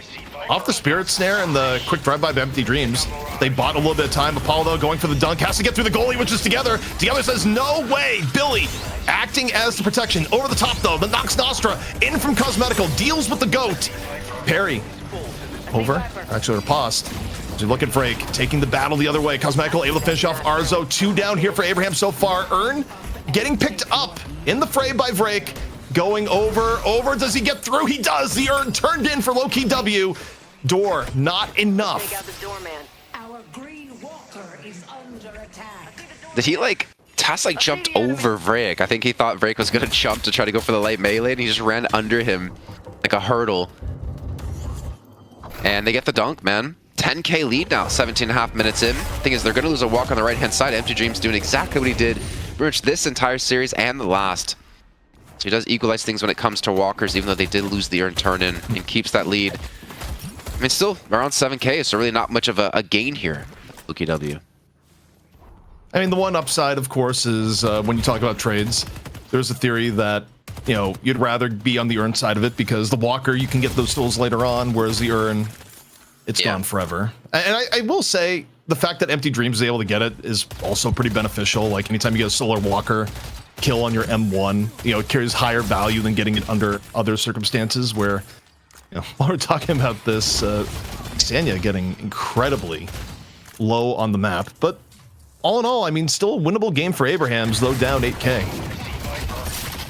Oh my lord! Did Obi-Kim just Warpstone over the Petrifying Bola? Give me a replay of that, please, production, when you can. Oh my god, that was insane. And a slow-mo on top of that. That was a thing of beauty if that's exactly how it played out. He predicted that and guarantees the kill because of it. Yeah, I mean, that's the type of thing as a Viper where you're not happy. Like, you respect, but you're not happy over the general situation of how that transpired. But free pick for Lowkey W. 1 minute till next set of urns and buffs. And, you know, for Lowkey W, protect the 10K lead. And, you know, really, you're one fight away from breaking this open. This was around the timing, Jason, where last map, Lowkey W got a major fight that Abrahams could not recover from. But, you know, circumstances a little bit different. No pocket this game. Yeah. I mean, you're right, though. That's where the snowball really kicked in for Lowkey W in the last game. And Abrahams, they do have Doorman. They do have the ability to kind of play with Lowkey W around these urns. But man, like I'm a little bit scared. Vrake at 20K, Cosmetical at 22. Oh, the ambush. He's just waiting for someone to gamble. And that's someone, maybe Arzo, where while we're looking at the setup here, can we look at the golden statue buffs? And the potential execution of Arzo. Wait, Arzo decides, nope, I don't want to gamble. The world is unsafe. Low too sad to hear that. Wait, Break taking a quick stroll into the Baroness. The welcoming committee is coming out. Okay, Taz just falls on the outside. And here we go. Chain Gang coming on out, pulls in 2. Abrahams, though, down 1 at the start of the fight. This is the fight they really want to be in together. Stunned on the ground. I think they've got parried or hyperline. Either way, the punish is there. 2 free kills here from Lowkey W, who lets the beast out. A little bit lacking in targets here, but now off these pickoffs as Lowkey W look for something more, Jason. Yeah, the stun you saw there was an owl out of Saint. And Saint's actually been hitting some pretty big owls. I wanted to bring that up in particular because he hit before this one over towards the urn. He hit like a 4-man ultimate, but the way he's playing... Oh, here we go. Here's the replay. Oh my gosh, man. That is so sick. Can I get that in slow-mo as well, if we have the time? Throwing ball. Oh my gosh. Little individual plays like that, man, really what separates you from like good to being the best, and Obi-Kim has definitely proven to be one of the best on Haze. Also, thank you, production. A bit brutal is what that was, but Urn in control from Lowkey W. We're again on the sub. I'm curious if Listic has just feasted the same way he did last game. Yeah, like, let's take a look when we got time. That'll be funny to see if he's back up to, you know, 67 golden statue buffs yet again. But this Urn, man, I think this will be the determining factor of how this game plays out. 12K lead for Lowkey W with the Urn in hand. The Owl's going to come in. I thought actually be used to dislodge the Urn, but instead it's going to be a fight breaking out right in front of Listic's eyes. And he says, you know what, I'm going to go for the turn-in instead. There's no one there to contest this one. This is going to be a free dunk now for Lowkey W, but it's all about the fight that breaks out after. Obi-Kim also took down together, ends up getting punished after, but it's a 1-for-1 where you get Urn, you take those trades all day long. Now Abrahams, can they get something out of the chaos after? It's going the other way around. The Wolf comes out, Empty Dreams goes down. Silver gets a free express paid trip into the Baroness, but this is an escape. Well, say escape Baroness, but still a little bit of pressure on the back. Saint ends up falling. Zergi into the fight. 3 down for Abrahams here so far as Lowkey W. They just likely need to get out of here, Jason. I think that, yeah, they might need a run. I mean, they still have a 20K lead right now. Maybe they can chase this if they're feeling greedy and they feel like they can close it on out. I mean, mid-boss, I wouldn't want to necessarily see it, especially with the respawns coming back up here. And I think Lowkey W, being in the driver's seat with 20K lead, you got to play this one safe, considering you could close this out and get a 3-win streak here in the night shift. I see the door, man. But man, yeah, like some of the split decision making of Listic just be like, okay, you guys got the fight. I'm just going to dunk this because there's no one there to stop me. It's really cool to see. And here we go. The golden statue buffs, 44 for Listic, 34 for Hoot, and 31 for Cosmetical. I mean, Abrahams are struggling, and look at Saint in particular, not to call him out, but like the style he's playing with Great Talent isn't just the same we would see if Cosmetical was on it. They're not playing him to be a playmaker. He's more supporting with these stuns and spirit snares, and you're seeing it reflected like across the board here, like some of the lowest economy, lowest golden statue buffs. Also, can we get a look at the stacks? I feel like the Owl has not been stacked this game at all. I mean, it maybe one here or there, but if we could look at Saint, look at after. We got Nox Nostra coming down from Cosmetical. Taz immediately taking shelter inside the building, and yeah. Not ideal. Somewhere out there, Vegas is screaming about the importance. Bullet Dance, though, in from Obakim. The target, though, doesn't seem to be on point. Instead, just executed by Sanya.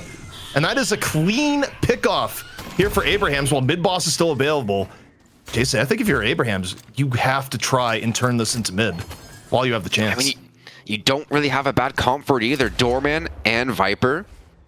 The potential for mid-boss control with those two heroes is crazy, but it looks like they're a bit hesitant. The Bredas Hotel has been welcoming Hoot here by Tass. The follow-up. I mean, Sonya, he needs to make a relatively big play here, but the Death Slam coming through into the Shock and Reanimation as well. This is a wombo combo in itself. Realistic gets the kill into Empty Dreams. The Tylo Son onto 2 on top as Together falls. Finally, they get 1 kill back, but it's still going to cost them 3 in total, and Lowkey W winning fight after fight. Hoot right now, maybe dug a little bit too deep in on the chase down, is kind of again danced away. The bird hits towards the end, and you got Arzo laying in the damage on the Viper. Wolf form is gone, and so is Hoot perhaps in just a moment. 50 HP, the Bola, not enough. Abrahams able to pick up some of the scraps after the Wombo combo. Obakim, another try at the Bullet Dances. Wait, Saint alive, but not for much longer. Obakim able to chase it down elsewhere. You got to look at mid-boss, Lowkey W. They bring it on down. There's no petrifying ball to contest. All you got is nothing but Doorman. Tass, do you have anything left in the tank? No, I don't even think Door was off cooldown. Lowkey W pick up all 3, but what I want to get the replay there where you talk about combos like, hey, Listic, go die. I'll death slam them onto your corpse for the shocking reanimation. Yeah, I don't think I want to say we've never seen that in Night Shift history, actually. I don't think we've ever had that kind of circumstance kick off. Until now. Victor also has not been played until like the last little bit, so you know that would also be part of it. Also, chucking. That's why I was quite confident in saying it, you know. It used to have a way lower radius, but okay. Chase down for Sanya on the Obakim. Got a bunch of knives in there. The tick down is real, but realistically, Sanya's getting hit from other angles. Doesn't have the HP to actually go in the full chase down. Empty Dreams got control of the urn, but it is not free at all. The pressure in from all sides. Get off the Dust Devil for a little bit more space. Abrahams coalescing here on the right. They're on the pop shocking reanimation. And was again turning into a very skirmishy fight. Thing is, they have 3 rejuves charges left to go. They have Cosmetical joining in, and they do manage, I think more importantly, to steal away the urn. You saw Abrahams try to take it and get it across the map as quick as they possibly could, considering it's on their side of the map. But Lowkey W, they are just trying to put a stranglehold on Abrahams and any economy, any income they could possibly get. And now maybe a catch on to Empty Dreams, so the ground strike not going to quite connect. The Empty Dreams is running out of HP, and the Dust Devil isn't going to be enough to survive. And maybe the urn can be turned on top of this too. Now Lowkey W are on a warpath here, ZP. I mean, for Abrahams, I think they've been right to try and go for scrappier fights and get a pick-off opportunity if they can, but, you know, unfortunately, they're still in the world where Lowkey W has 3 rejuvenators.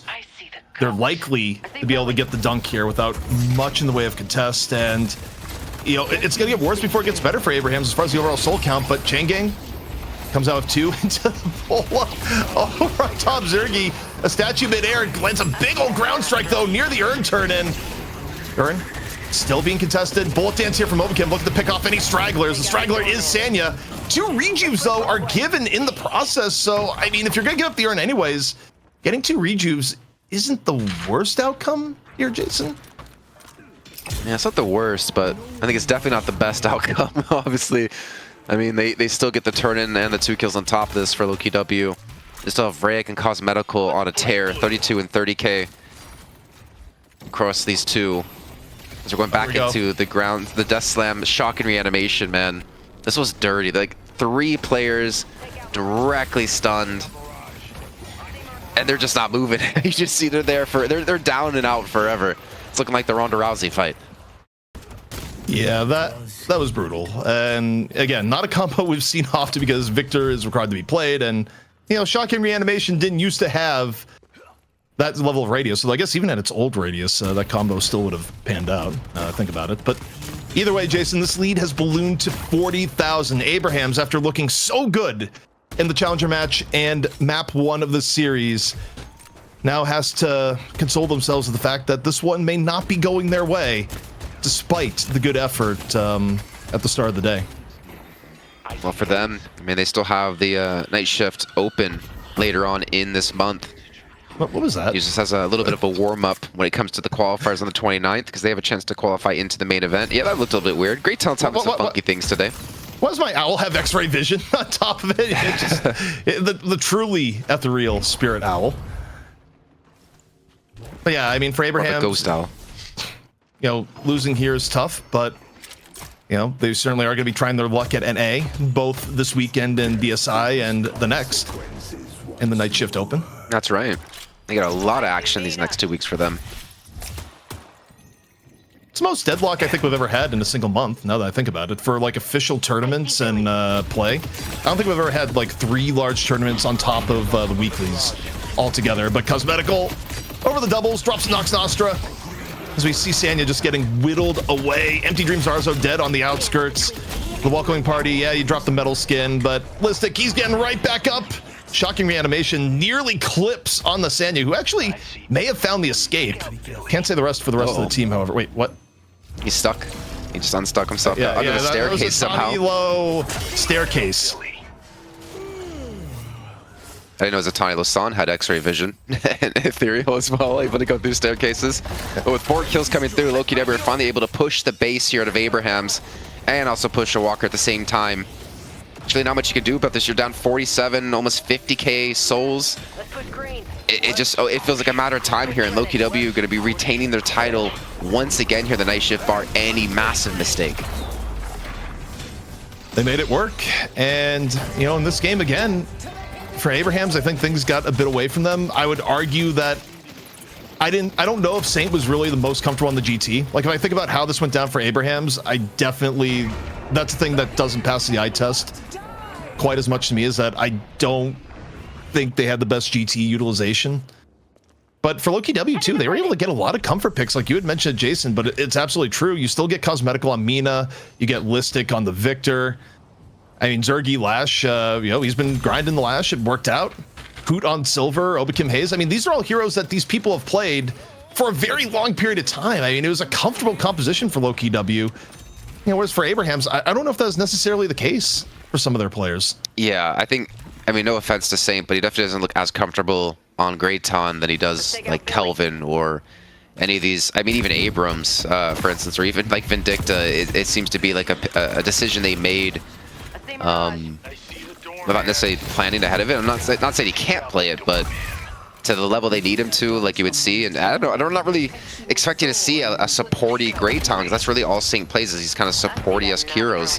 But Grayton, you feel like you can't really play him that way, especially if you can't get these stacks online. And well, Lowkey W able to chase down, well, Abraham's trying to go for the chase down. Son is able to get the 1 kill on Obakim around the corner, but a kill won't be enough to get you back in the game.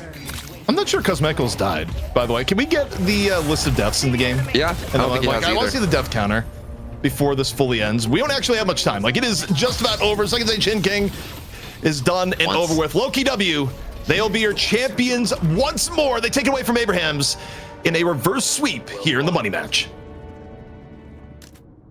Yeah, and really well done too, bouncing back from a very devastating loss in game 1. It actually, funny enough, feels like all 3 games in this series were very one-sided, bar the second game when we had that massive explosion of income for Lowkey W.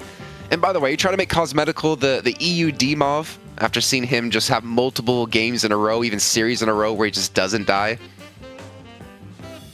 Maybe. It's weird to say the EU DMOV because he is EU, but I think you know what I mean. Yeah. I mean, it's unreal that DMOV was able to do that in the first place. Even playing a lot of Apollo in that streak, who is probably better than the average at not dying, to go like 4 games in a row without dying was something that I don't really expect to be repeated anytime soon. But looking at the highlights of this game, I mean, again, wasn't a blowout by any means for the longest period of time, but Lowkey W end up taking advantage in the mid game and never really giving it up.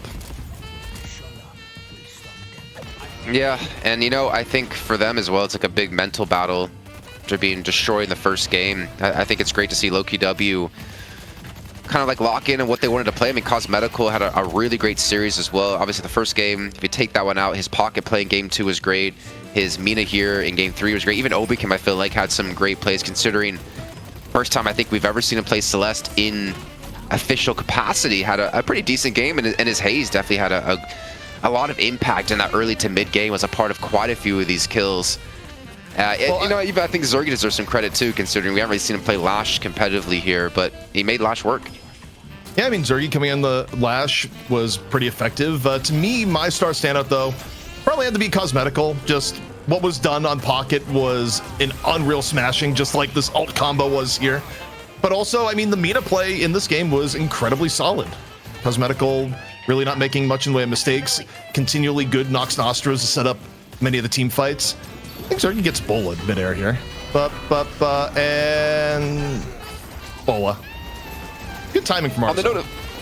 On the note of Cosmetical, I think I mentioned earlier in the series, but the fact that he was what felt like alone in lane quite consistently because Obikim was roaming around, I think he did a great job of surviving the lane and coming out with actually quite a big lead. I think he was like 9K when others on Abraham's side had like 7K, so he was sitting on like a clear 2K lead really early in the game.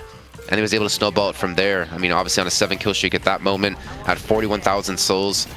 But also, I mean, even Rake in this game, like a complete turnaround when it came to his Apollo compared to previous games. Really had huge impact, able to chase things down almost by himself and not need other teammates.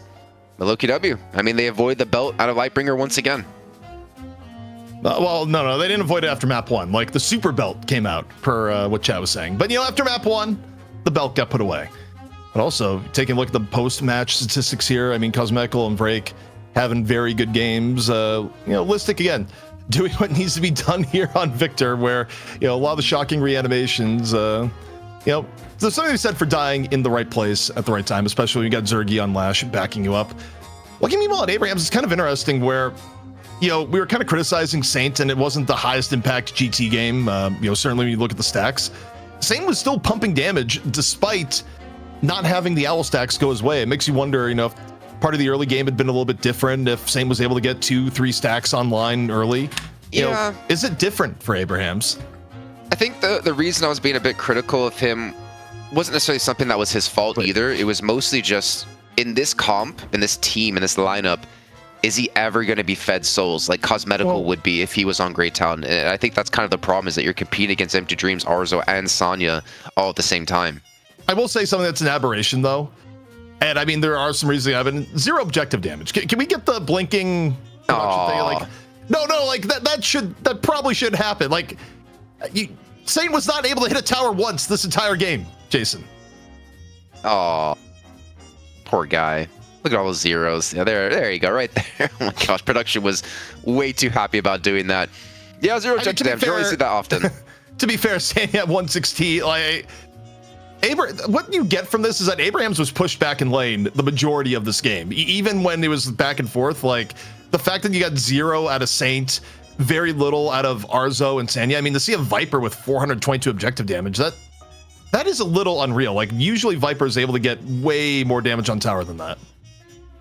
Yeah, I mean, it was a really rough game. They were down 10K, I think it was around 17 minutes, and there was really no coming back from it. As you see eventually that steepness, well, I don't know if it's called steepness when it's in this direction, of that soul graph at the bottom just ran away from them. But I mean, ZP, as the series has finished off, it means we need to crown an MVP in this one, and I got to throw it over to you. Who did you choose, or who did we choose to be the MVP? It's Cosmetical. It's got to be Cosmetical. I mean, not only a great game on Mina at the end of the day, but the Pocket game was fierce in a draft that honestly I think was weaker. The one thing that was the overall difference maker was Cosmetical landing multiple 3-man afflictions, multiple fights in a row, the biggest impact player you could ever ask for on Pocket in game 2.